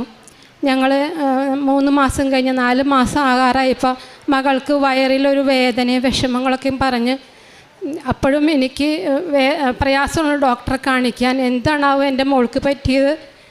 ഞാൻ പറയും, മാതാവേ ഒരു കുഴപ്പം വരുത്തല്ലേ. അങ്ങനെ ഞങ്ങൾ ഫിസിഷ്യനെ കാണാനാണ് പോയത്. ഫിസിഷ്യൻ ഇങ്ങനെ പരിശോധിച്ച് കഴിഞ്ഞപ്പോൾ ഡോക്ടർക്ക് എന്തോ സംശയം തോന്നി, സ്കാനിങ്ങിന് വിട്ടു. അവിടെ ചെന്ന് സ്കാൻ ചെയ്ത ഡോക്ടർ അപ്പം തന്നെ പറഞ്ഞു, ഇത് പ്രഗ്നൻസി ആണല്ലോ, പ്രഗ്നൻ്റ് ആണോ എന്ന് മോളോട് ചോദിച്ചു. അവൾ പറഞ്ഞു, അല്ല, അവൾക്കറിയില്ല, ഞങ്ങൾക്കും അറിയില്ല. അപ്പം തന്നെ ആ ഡോക്ടർ ഫിസിഷ്യനെ വിളിച്ചു പറഞ്ഞു, അങ്ങനെ വേഗം തന്നെ ഗൈനക്കോളജിസ്റ്റിനെ അപ്പം തന്നെ കാണാൻ പറഞ്ഞു. ഗൈനക്കോളജിസ്റ്റിനെ കണ്ടപ്പോൾ ഡോക്ടർ സ്കാൻ ചെയ്യാൻ പറഞ്ഞു. സ്കാൻ ചെയ്തപ്പോൾ ഞങ്ങൾക്ക് വിശ്വാസമായി, പ്രഗ്നൻസി ആണെന്ന് അറിഞ്ഞു. അത് കഴിഞ്ഞിട്ട് ഡോക്ടർ ഉടനെ തന്നെ മകളോട് പറഞ്ഞു, മോളെ മാതാവിൻ്റെ അനുഗ്രഹം നീ സാക്ഷ്യം പറയണമെന്ന്. ഡോക്ടർ സാക്ഷ്യം പറഞ്ഞിട്ടുണ്ടോയെന്ന് ഞങ്ങൾക്കറിയില്ല. പക്ഷേ മാതാവ് അപ്പം തന്നെ മോളോട് പറഞ്ഞു, ഞങ്ങൾ സാക്ഷ്യം പറയും, ഞങ്ങൾ മാതാവിൻ്റെ കൃപാസന മാതാവിൻ്റെ പ്രാർത്ഥനക്കാരാണ് എന്ന് പറഞ്ഞു. അങ്ങനെ ഒരു കുഴപ്പം കൂടാതെ 2025 ഫെബ്രുവരി മാസത്തിൽ ഒക്ടോബർ 21 മാതാവിൻ്റെ മാസം തന്നെ എൻ്റെ മകൾക്ക് ഒരു പെൺകുഞ്ഞിന് ജന്മം നൽകാൻ സാധിച്ചു. ആ കുഞ്ഞാണ് ഇതെൻ്റെ മകനാണ്, ഇതെൻ്റെ മകള്. കുഞ്ഞിനിപ്പോൾ 5 മാസം പ്രായമായി. ഇതുകൂടാതെ ഒത്തിരി സങ്കടങ്ങൾ വരുമ്പോൾ പരിശുദ്ധ അമ്മയോട്, കൃപാസന മാതാവിനോട് ഞാൻ ഒത്തിരി പ്രാർത്ഥിക്കും. എൻ്റെ എല്ലാ സങ്കടങ്ങളും മാതാവിനെ ഏൽപ്പിക്കും. എനിക്ക് യൂറിനറി ഇൻഫെക്ഷൻ ഉണ്ടായിരുന്നു 2 കൊല്ലം ആയിട്ട്. അതൊക്കെ ഈ വിശുദ്ധ തൈലം പുരട്ടി പ്രാർത്ഥിച്ചതിൻ്റെ ഫലമായിട്ട് എനിക്കത് മാറിക്കിട്ടി. എന്തുണ്ടെങ്കിലും വിശ്വാസ പ്രമാണം ചൊല്ലി വിശുദ്ധ തൈലം പുരട്ടി ഞങ്ങൾ പ്രാർത്ഥിക്കും. എവിടെ പോയാലും മാതാവിൻ്റെ കാശുരൂപം കൂടെ ഉണ്ടായിരിക്കും. അതൊരു ധൈര്യമാണ്. ഏത് പ്രാർത്ഥന ചൊല്ലുമ്പോഴും മാതാവിൻ്റെ രൂപം ഞങ്ങളുടെ കയ്യിലിരിക്കും. അപ്പോൾ എല്ലാ ദിവസവും ഡെലിവറിയുടെ സമയത്ത് ഉടമ്പടി വസ്തുക്കൾ ഉപയോഗിച്ചിരുന്നു. മകളെ സിസേറിയൻ വേണമെന്ന് പറഞ്ഞു, നോർമൽ ഡെലിവറി നടക്കില്ല എന്ന് പറഞ്ഞു. ഞാൻ മാതാവിൻ്റെ രൂപം മകളുടെ വയറിൽ വെച്ച് പ്രാർത്ഥിച്ചു, തൈലം പുരട്ടി പ്രാർത്ഥിച്ചു, വിശ്വാസ പ്രമാണം ചൊല്ലിക്കൊണ്ടിരുന്നു. ഒരു കുഴപ്പം കൂടാണ്ട് സിസേറിയൻ നടന്ന് കുഞ്ഞിന് യാതൊരു കുഴപ്പം കൂടാണ്ട് ഞങ്ങൾക്ക് തന്നു. എനിക്ക് എൻ്റെ യൂറിനറി ഇൻഫെക്ഷൻ മാറിക്കിട്ടി. ഞങ്ങൾ എന്ത് കുഞ്ഞിന് വല്ല പ്രയാസം വന്നാലും അപ്പോൾ എൻ്റെ ഹസ്ബൻഡ് പറയും, നീ വിശ്വാസ പ്രമാണം ചൊല്ലി കുഞ്ഞിന് തൈലം പുരട്ടി കൊടുക്കണം. വേഗം ഞങ്ങൾ അങ്ങനെ ചെയ്ത് പ്രാർത്ഥിക്കും. കുഞ്ഞിന് സൗഖ്യം കിട്ടാറുണ്ട്. അപ്പോൾ എല്ലാവരും ഈ മാതാവ്, കൃപാസന മാതാവിൻ്റെ അനുഗ്രഹം പ്രാപിക്കട്ടെ എന്ന് ഞങ്ങൾ പ്രാർത്ഥിക്കാറുണ്ട്. ഓരോരുത്തരുടെ സങ്കടങ്ങൾ മാതാവിന് നല്ലോണം അറിയാം. മാതാവ് എല്ലാവർക്കും അനുഗ്രഹം തരും എന്നാണ് എൻ്റെ വിശ്വാസം. അത് നമ്മൾ ആഗ്രഹിക്കുന്ന സമയത്തല്ല, പിന്നീട് ദൈവം ആഗ്രഹിക്കുന്ന സമയത്താണ് അത് നടന്നു കിട്ടുക എന്ന് ഞങ്ങൾക്ക് അനുഭവമായി, ഞങ്ങൾക്ക് വിശ്വാസമായി. അത്രയും കാലം മറ്റുള്ളവർക്ക് കുഞ്ഞുങ്ങളുണ്ടാകുമ്പോൾ വേദനിച്ചിരുന്നു. അസൂയയില്ലെങ്കിലും എൻ്റെ മോൾക്ക് കുഞ്ഞില്ലാത്ത അവളുടെ സങ്കടം എനിക്ക് നല്ലവണ്ണം അറിയാം. അപ്പോൾ ഞാൻ എല്ലാ കുഞ്ഞുമക്കളില്ലാത്ത ദമ്പതിമാർക്കും വേണ്ടി പ്രത്യേകം പ്രാർത്ഥിക്കും, ഇപ്പോഴും പ്രാർത്ഥിക്കുന്നുണ്ട്. കുഞ്ഞുണ്ടാകുന്ന കേൾക്കുമ്പോൾ വലിയ സന്തോഷം. എല്ലാ അനുഗ്രഹങ്ങൾക്കും ഈശോയ്ക്കും പരിശുദ്ധമ്മയ്ക്കും 1000 നന്ദി. എൻ്റെ കാരുണ്യപ്രവർത്തികൾ എന്ന് പറയുന്നത് പത്രം എല്ലാ മാസവും വാങ്ങി കൊടുക്കുന്നുണ്ട്. പിന്നെ ഡയാലിസിസ് പേഷ്യൻസിനെ കണ്ടെത്തി അവർക്ക് പൈസ കൊടുക്കും, സാമ്പത്തിക ക്ലേശമുള്ളവർക്ക്. പിന്നെ ആഴ്ച തോറും ഞങ്ങളുടെ ഇടവകയിൽ തന്നെ 3-4 പേർക്ക് നമ്മൾ വീട്ടിൽ ഭക്ഷണം ഉണ്ടാക്കി പൊതിച്ചോറായിട്ട് കൊണ്ടുവന്ന് കൊടുക്കും. പിന്നെ ഒരു ദിവസം ധ്യാനം കൂടിക്കൊണ്ടിരുന്നപ്പോൾ, മാതാവിൻ്റെ ധ്യാനം കൂടിക്കൊണ്ടിരുന്നപ്പോൾ ഒരു ഹിന്ദു സ്ത്രീയാണ് വന്ന് സഹായം ചെയ്യണമെന്ന് ചോദിച്ചു. അപ്പോൾ ഞങ്ങൾ ഇനി ആർക്കാണ് സഹായം ചെയ്യേണ്ടത്, ഏറ്റവും ആവശ്യമുള്ള ഒരാളെ ഞങ്ങൾ തേടിക്കൊണ്ടിരിക്കുകയായിരുന്നു. അപ്പോൾ അവരുടെ മകൾക്ക് BSc നഴ്സിങ്ങിന് പഠിച്ചുകൊണ്ടിരിക്കുകയാണ്. പരീക്ഷ ഫീസ് അടയ്ക്കണം, പഠിക്കണം. അങ്ങനെ ഞങ്ങൾ കുറേ നാൾ അവർക്ക് സാമ്പത്തിക സഹായം. അപ്പോൾ എൻ്റെ അമ്മയെന്ന് പറഞ്ഞുകൊണ്ട് ആ സ്ത്രീ പറഞ്ഞു, ഞങ്ങൾ അവരുടെ ഫോൺ നമ്പർ വാങ്ങിച്ചിട്ട് ഞങ്ങൾ പൈസ തരാമെന്ന് പറഞ്ഞു. അങ്ങനെ കുറേ നാൾ ഞങ്ങൾ ആ കുട്ടിക്ക് പഠിക്കാനുള്ള സാമ്പത്തിക സഹായം ചെയ്തു. പിന്നെ എല്ലാ കൊല്ലവും ഞങ്ങൾ അടുത്തുള്ള അനാഥാലയത്തിൽ, വികലാംഗരായിട്ടുള്ള കുഞ്ഞുങ്ങളെ സംരക്ഷിക്കുന്ന അനാഥാലയത്തിൽ പോയി സഹായം ചെയ്യാറുണ്ട്. പറ്റാവുന്ന വിധത്തിൽ മറ്റുള്ളവർക്ക് നല്ല വാക്ക് പറഞ്ഞു കൊടുത്ത് അവരുടെ ആത്മവിശ്വാസത്തിലേക്ക് നയിക്കാറുണ്ട്. നിരാശയിൽ മുഴുകാതെ മാതാവ്, കൃപാസന മാതാവിനോട് പ്രാർത്ഥിച്ചാൽ നിങ്ങൾക്ക് കാര്യം സാധിച്ചു കിട്ടുമെന്ന് ഞാൻ പറയാറുണ്ട്. പിന്നെ ആത്മീയ ജീവിതം എന്നും കുർബാനയ്ക്ക് പോകാറുണ്ട് ഞങ്ങൾ. പിന്നെ 2 ആഴ്ച തോറും കുമ്പസാരിക്കും, കുർബാന സ്വീകരിക്കും. പിന്നെ പത്രം കൊടുക്കുന്നത് ഞാൻ പറഞ്ഞു. പിന്നെ ധ്യാനം, അച്ഛൻ്റെ ധ്യാനം ആഴ്ച തോറുള്ളത് കൂടാറുണ്ട്. അനുഗ്രഹ പ്രാർത്ഥന ഡെയിലി കൂടാറുണ്ട്. ഉടമ്പടി പ്രാർത്ഥനകൾ രാവിലെയും വൈകിട്ടും അത് പ്രാർത്ഥിക്കും. വിശുദ്ധ തൈലം കയ്യിലെടുത്ത് അത് കുടുംബത്തിലെല്ലാവരുടെയും നെറ്റിയിൽ പുരട്ടി, നമ്മുടെ വേദനയുള്ള ഭാഗത്ത് പുരട്ടി പ്രാർത്ഥിക്കും. മാതാവിൻ്റെ രൂപം എൻ്റെ കയ്യിൽ തന്നെ ഉണ്ടായിരിക്കും ആ പ്രാർത്ഥനയുടെ സമയത്ത് മുഴുവനും. ഇങ്ങനെ ഒത്തിരി ഞങ്ങൾക്ക് ഏറ്റവും വലിയ ഒരു അനുഗ്രഹമാണ് ഇത് തന്നിരിക്കുന്നത്. മാതാവ് ഈശോയിൽ നിന്ന് വാങ്ങി തന്നിരിക്കുന്നത്. കൃപാസന മാതാവിന് ഈശോയ്ക്കും എത്ര നന്ദി പറഞ്ഞാലും മതി വരില്ല. ഞങ്ങളുടെ ജീവിതകാലം മുഴുവൻ ഞങ്ങൾ നന്ദിയുള്ളവരായിരിക്കും. ഇനിയും എനിക്ക് ആയുസ്സും ആരോഗ്യമുള്ള കാലത്തോളം ഇവിടെ വന്ന് മാതാവിൻ്റെ അടുത്ത് പ്രാർത്ഥിച്ച് സഹായങ്ങൾ ചെയ്യാൻ പറ്റുന്നത് ചെയ്ത് നല്ല ജീവിതം ജീവിക്കണം എന്നാണ് ഞാൻ ആഗ്രഹിക്കുന്നത്. എനിക്ക് ഇവിടെ വരാനും ഒറ്റയ്ക്ക് വരാൻ ഇത്തിരി ശാരീരിക പ്രോബ്ലം എനിക്കുണ്ട്. എൻ്റെ ഭർത്താവ് ഈ കാര്യത്തിനും വളരെ വിശ്വാസമുള്ള വ്യക്തിയാണ്.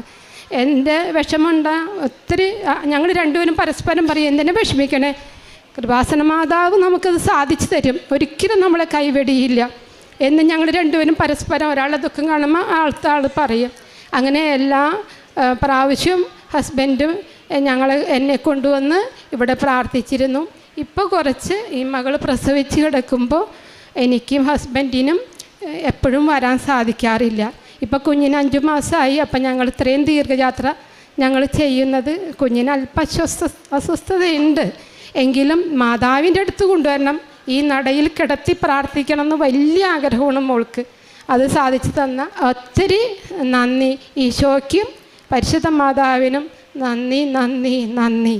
കർത്താവ് അരുൾ ചെയ്യുന്നു, ഞാൻ പ്രസവത്തോളം എത്തിച്ചിട്ട് പ്രസവം ഉണ്ടാവാതിരിക്കുമോ? ജന്മം നൽകുന്ന ഞാൻ ഗർഭപാത്രം അടച്ചു കളയുമോ? നിന്റെ ദൈവം ചോദിക്കുന്നു. യെശയ്യാ പ്രവചന പുസ്തകത്തിൽ 66-ാം അധ്യായം 9-ാം വചനമാണ്. ഭയപ്പെടേണ്ട, ഞാൻ നിന്നെ പാതി വഴിയിൽ വിടില്ല എന്നാണ് വചനം പറയുന്നത്. ഈ വചനത്തില് ദൈവത്തിന്റെ നിശ്ചയവും വിശ്വസ്തതയുമാണ് നമ്മെ ഓർമ്മിപ്പിക്കുന്നത്. ദൈവം ഒരു കാര്യത്തിന് തുടക്കമിട്ടാൽ അത് പൂർണ്ണതയിൽ എത്തിക്കുന്ന ഒരു ദൈവമാണ് നമ്മുടെ കൂടെയുള്ളത്. അപേക്ഷിക്കുമ്പോൾ ഉപേക്ഷിക്കാത്ത ഒരു അമ്മയാണ് നമ്മെ സംരക്ഷിക്കുന്നത്, നമ്മെ കൈപിടിച്ച് ഈശോയിലേക്ക് കൊണ്ടുപോകുന്നത്. ഉടമ്പടി മക്കളുടെ ജീവിതത്തിൽ ദൈവം നമ്മുടെ കൂടെയുള്ളത് കൊണ്ടാണ് നമ്മുടെ ഓരോ കാര്യവും ദൈവം ഏറ്റെടുത്ത് നടത്തുന്നത്. ഒരുപക്ഷെ അനുഗ്രഹങ്ങൾ താമസിക്കും, പരീക്ഷണങ്ങൾ വരാം, കാത്തിരിപ്പുണ്ടാകാം. പക്ഷെങ്കിൽ ഉടമ്പടി എടുത്ത മക്കളെ ഒരിക്കലും അധൂരമാക്കി വിടാറില്ല. ദൈവം ആരംഭിച്ച കാര്യം ദൈവം പൂർത്തിയാക്കി തരുന്നതാണ് ഓരോ സാക്ഷ്യത്തിൽ നിന്നും നമുക്ക് മനസ്സിലാക്കാൻ സാധിക്കുന്നത്. നമ്മുടെ ജീവിതത്തിലെ പ്രാർത്ഥനകൾ ഉത്തരം കിട്ടാത്ത പോലെ തോന്നാം, ഒരു പക്ഷേ ചിലപ്പോൾ പാതി വഴിയിൽ നിർത്തുന്ന പോലെ തോന്നാം. ദൈവമേ, അങ്ങ് തുടങ്ങി തന്നു, അങ്ങ് എവിടെയാണ് എന്നുള്ള ചോദ്യം ഉയരാൻ നമ്മുടെ മനസ്സിൽ. പക്ഷെങ്കിൽ വചനം പറയുന്നത് ഞാൻ തുടങ്ങിയ കാര്യം ഞാൻ പൂർത്തിയാക്കുമെന്നാണ്. ഈ മകൾ പറഞ്ഞ സാക്ഷ്യത്തിലും സഹോദരി പറഞ്ഞ സാക്ഷ്യത്തിലും റോസ്ലി ജോർജിൻ്റെ സാക്ഷ്യത്തിൽ നമുക്ക് മനസ്സിലാക്കാൻ സാധിക്കുന്നത് ദൈവം കൂടെയുണ്ട്, നമ്മെ ഉപേക്ഷിക്കാത്ത ഒരു ദൈവമാണ് നമ്മുടെ ഉടമ്പടി മക്കളുടെ ജീവിതത്തിലുണ്ട് എന്നുള്ളൊരു വലിയ സാക്ഷ്യമാണ് നാം ഇപ്പോൾ കേട്ടത്. ജോലിക്കായിട്ടും പല കാര്യങ്ങൾക്കായിട്ടും പ്രാർത്ഥിക്കും. ഉടമ്പടിയിൽ ജോലിക്ക് പ്രാർത്ഥിക്കുമ്പോൾ വൈകിയാലും ദൈവം ഒരു വഴി തുറന്നു കാണിക്കുമെന്ന് നമുക്ക് വിശ്വസിക്കാം. രോഗത്തിനായി സൗഖ്യത്തിനായി പ്രാർത്ഥിക്കുമ്പോൾ ദൈവം നമ്മെ സ്പർശിക്കുമെന്ന് നമുക്ക് വിശ്വസിക്കാം. കുടുംബ പ്രശ്നങ്ങൾ, ഒരുപക്ഷെ കുട്ടികളില്ലായ്മയ്ക്കാം, കുടുംബ ബന്ധങ്ങളിലെ തകർച്ചയായിരിക്കാം, ദൈവം ഒരു പരിഹാരം കാണിച്ചു തരുമെന്ന് വിശ്വസിക്കാം. ഇതാണ് ഉടമ്പടി മക്കളുടെ ജീവിതത്തിലുള്ള വ്യത്യാസം. നമുക്ക് പൂർണ്ണ വിശ്വാസത്തോടെ ദൈവം നമ്മുടെ കൂടെ ഉണ്ടെന്നുള്ളതാണ് ഉടമ്പടി മക്കൾക്ക് ഏറ്റവും വിശ്വസിക്കാനാവുന്ന ഒരു കാര്യം. ആ കൂടെയുള്ള ദൈവത്തിൻ്റെ സാന്നിധ്യം മനസ്സിലാക്കി നമ്മുടെ ഉടമ്പടി ജീവിതം കൂടുതൽ വിശ്വസ്തയോടെ കൂടുതൽ ആത്മാർത്ഥതയോടെ നമുക്ക് മുന്നോട്ട് നയിക്കാം. റോസ്ലി ജോർജിനും കുടുംബത്തിനും ലഭിച്ച ഈ വലിയ അനുഗ്രഹത്തിൽ പ്രത്യേകിച്ചും ഈ കുഞ്ഞു വാവയെ നൽകി അനുഗ്രഹിച്ച ഈശോയ്ക്കും അമ്മയ്ക്കും മഹത്വപ്പെടുത്തി നമുക്ക് കരങ്ങളടിച്ച് ദൈവത്തെ. പരിശുദ്ധ അമ്മ ജീവനോടെ പ്രത്യക്ഷപ്പെട്ട ഈ അൽത്താരയിൽ അമ്മയുടെ പ്രത്യക്ഷീകരണത്തിൻ്റെ സാക്ഷിയാക്കി ഈശോയുടെ നാമത്തിൽ എന്നെ എൻ്റെ കുടുംബത്തെ ഉയർത്തിയതിന് ഞാൻ എൻ്റെ അമ്മയ്ക്കും ഈശോയ്ക്കും കോടാനുകോടി നന്ദി പറയുന്നു. എൻ്റെ പേര് പ്രീതി സജീവ്, എൻ്റെ മകൾ അക്ഷര. ഞങ്ങൾ വരുന്നത് പത്തനംതിട്ട ജില്ല പന്തളം പറന്തൽ നിന്നുമാണ്. ഞാൻ ആദ്യമായി ഉടമ്പടി എടുക്കുന്നത് 2023 ഒക്ടോബർ 18-ാം തീയതിയാണ്. ഞാൻ വരാനുള്ള സാഹചര്യം, ഞാൻ മരണമെന്നുള്ള എൻ്റെ മുൻപിൽ കണ്ടു നിൽക്കുന്ന സമയത്താണ് എനിക്ക് കൃപാസനം പത്രം കേൾക്കുന്നത്. എനിക്ക് ആശ്രയവും കിട്ടി. അപ്പോൾ എൻ്റെ ഭർത്താവിൻ്റെ മദ്യപാനം അത് ഞങ്ങളെ ഭയങ്കരമായിട്ട് അലട്ടിക്കൊണ്ടേയിരുന്നു. എന്ന് പറഞ്ഞാൽ ഞങ്ങൾ എല്ലാം പറയുന്ന പോലെയല്ല, ഞങ്ങളെ രാത്രിയിൽ വീട്ടുകളിൽ നിന്ന് ഇറക്കി വിടും. ഞാനും ഈ പൊടിക്കുഞ്ഞും മുറ്റം തോറും നടക്കും. എന്താണ് ചെയ്യേണ്ടത് ഒന്നും അറിയില്ല. ജീവിതം അവസാനിപ്പിക്കണം, ആരുമില്ല, എനിക്ക് അമ്മയില്ല. എൻ്റെ അമ്മ എനിക്ക് 15 വയസ്സുള്ളപ്പോഴേ മരിച്ചു പോയതാണ്. എൻ്റെ അച്ഛന് ക്യാൻസറാണ്. ഞാൻ ആരോട് എൻ്റെ സങ്കടങ്ങൾ പറയും, ഒന്നും എനിക്കറിയില്ല. അങ്ങനെ അടുത്തുള്ളൊരു ചേച്ചി എനിക്ക് പത്രം തരുന്നു. ഞാൻ ആ പത്രം വായിച്ചു. അപ്പോൾ എത്രയും പെട്ടെന്ന് എനിക്ക് കൃപാസനത്തിലേക്ക് വരണം എന്നുള്ള ചിന്ത മാത്രമേ ഉള്ളായിരുന്നു എൻ്റെ മനസ്സിൽ. വേറെ ഒരു ആശ്രയമില്ല, അമ്മയുടെ അടുക്കൽ പോകണമെന്ന്. അപ്പോൾ പിന്നെ എൻ്റെ ഭവനത്തിൽ വിഷയങ്ങൾ ഉണ്ടാവുകയാണ്. അങ്ങനെ ഞങ്ങൾ ആ വീട് വിട്ടിറങ്ങുകയാണ്. എൻ്റെ കൂട്ടുപങ്കാളിയുടെ കുഞ്ഞമ്മയുടെ വീട്ടിലേക്ക് തന്നെ ഞങ്ങൾ പോകുന്നു. അവിടെ ചെന്നിട്ട് ഞാൻ പറയുന്നു, ചേച്ചി എത്രയും പെട്ടെന്ന് എന്നെ കൃപാസനത്തിൽ ഒന്ന് കൊണ്ടുപോകണം, എനിക്കറിയില്ല. അപ്പോൾ അവർക്കും ആ സ്ഥലം എവിടാണെന്നും ഒന്നും അറിയില്ല, എന്നാലും ഞങ്ങൾക്കിവിടെ വരണം, എൻ്റെ അമ്മയുടെ ഇടയ്ക്ക് വരണം. അപ്പോൾ ഞങ്ങൾ അങ്ങനെ ഒരു വെള്ളിയാഴ്ചയാണ് എൻ്റെ ഭവനത്തിൽ ഞാൻ ആ വീട് വിട്ട് ഇറങ്ങിപ്പോകുന്നത്. ശനിയാഴ്ച രാത്രി 7 മണിയാകുമ്പോൾ ഞങ്ങൾ ആ പത്തനംതിട്ടയിൽ നിന്ന് ഇവിടോട്ട് വരികയാണ്. ഞങ്ങൾക്കറിയില്ല, 4-5 പേരുടെ, ഞങ്ങളുടെ കയ്യിൽ സാമ്പത്തികങ്ങളില്ല. ഞാൻ പറഞ്ഞു ഓട്ടോയിലാണ് വരുന്നത്, അവർക്ക് ഡീസൽ അടിക്കാൻ ഞാൻ പൈസ കൊടുക്കാം. അങ്ങനെ 500 രൂപ കൊടുത്തു, ഡീസൽ അടിച്ചു. ഞങ്ങൾ ചോദിച്ചിവിടെ വന്നു. ഞങ്ങൾ വന്നപ്പോൾ സമയം ഒരു 9:30 ഇവിടെ ആരുമില്ല, പുറത്തൊരു ചേട്ടൻ ഇരിപ്പുണ്ട്. അപ്പം ഞങ്ങൾ ചേട്ടനോട് ചോദിച്ചും പറഞ്ഞു, ഇല്ല അകത്തോട്ട് ഇനിയും കയറാൻ പറ്റില്ല എന്ന് പറഞ്ഞു. അപ്പോഴും ഞാൻ ഫ്രണ്ടിൽ പ്രാർത്ഥിച്ചു. അവർ പറഞ്ഞു അവിടെ നിന്ന് പ്രാർത്ഥിക്കും നിങ്ങൾ എന്ന് പറഞ്ഞു. ഞാൻ അവിടെ നിന്ന് പ്രാർത്ഥിച്ചു, അമ്മേ എനിക്കിനി വേറെ ആശ്രയമില്ല, നീ എന്താണെന്ന് ചെയ്തു തരാൻ ഞാൻ പറഞ്ഞു. ഇല്ലെങ്കിൽ എൻ്റെ കുഞ്ഞിൻ്റെയും എൻ്റെ ജീവിതം ഇതിനെ എനിക്ക് കൊല്ലാൻ പറ്റുന്നില്ല എന്ന് മാത്രമേ ഞാൻ പറഞ്ഞുള്ളൂ അമ്മയോട്. എന്നിട്ട് ഞങ്ങൾ പ്രാർത്ഥിച്ച് പുറത്തിറങ്ങി. അപ്പോൾ ആ ചേട്ടൻ പറഞ്ഞു, നിങ്ങളിവിടെ അടുത്ത് റൂം എടുക്കുക എന്ന് പറഞ്ഞു. 700 രൂപയാവും. അപ്പോൾ ഞങ്ങൾ 700 പോയിട്ട് ഞങ്ങളുടെ കയ്യിൽ ഫുഡ് കഴിക്കാനുള്ള പൈസ 6-7 പേരാണ് വന്നത്. ഇവർക്ക് എല്ലാവർക്കും കൂടെ ഫുഡ് കഴിക്കാനുള്ള പൈസ ഞങ്ങൾക്ക് തികയില്ല. അങ്ങനെ ഞങ്ങൾ ആ പൈസയ്ക്ക് പോയി അപ്പുറം പോയി ഫുഡ് കഴിച്ചിട്ട് തിരിച്ചു വന്നിട്ട് ഞാൻ ചേച്ചിയോട് പറഞ്ഞു, ചേച്ചി എന്തിന് നമ്മൾ റൂം എടുക്കണം? അങ്ങനെ ഞങ്ങൾ ഓപ്പോസിറ്റ് നോക്കിയപ്പോൾ ഒരു കടയിൽ ആ ഫ്രണ്ടിൽ 2 കസാര കിടക്കുന്നു. ഞങ്ങളവിടെ പോയി ഇരുന്നു.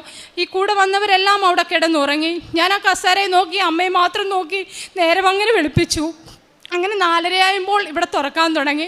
അങ്ങനെ ഞങ്ങൾ 5 മണിയായപ്പോൾ അകത്ത് കയറി അവിടെ നിന്ന് പ്രാർത്ഥിച്ചു. എനിക്ക് ഒന്നുമേ അറിയില്ല, ഇവിടെ പ്രാർത്ഥനകൾ നടക്കുന്നു, എല്ലാം നടക്കുന്നു. അപ്പോൾ ഉടമ്പടി എടുക്കണം എന്നൊരു ഇതുണ്ട്. അപ്പോൾ ചോദിച്ചു നോക്കിയപ്പോൾ അങ്ങനെ ഉടമ്പടിക്ക് 2 മണിക്കൂർ ക്ലാസ് ഉണ്ട്, അതിനിരിക്കണം. ഈ കുഞ്ഞുങ്ങളൊക്കെ തലേന്ന് വന്നതാണ്, ഇവർ ആഹാരങ്ങൾ കഴിച്ചിട്ടില്ല, ആരും കുളിച്ചിട്ടും ഒന്നുമില്ല. ഞാൻ പിന്നെ ക്യൂ നിന്നു ടോക്കൺ എടുക്കാൻ വേണ്ടി. അപ്പോൾ എടുക്കാൻ തുടങ്ങിയപ്പോഴാണ് ചേച്ചി വന്നിട്ട് പറഞ്ഞു, താമസമാണ്, നമുക്ക് വേറൊരു ദിവസം വരാം എന്ന് പറഞ്ഞു. ഞാൻ ആ ക്യൂവിൽ നിന്നും എല്ലാവരും കൂടെ 7:30 ആയപ്പോൾ ഞങ്ങൾ ഇവിടുന്ന് പോയി തിരിച്ച് ഞാൻ ചെന്നു. പിറ്റേന്ന് എൻ്റെ കൂട്ടുപങ്കാളി ഞങ്ങളെ തിരിച്ച് വിളിക്കുകയാണ്, നിങ്ങൾ തിരിച്ച് വീട്ടിലേക്ക് വരണം എന്ന് പറഞ്ഞു.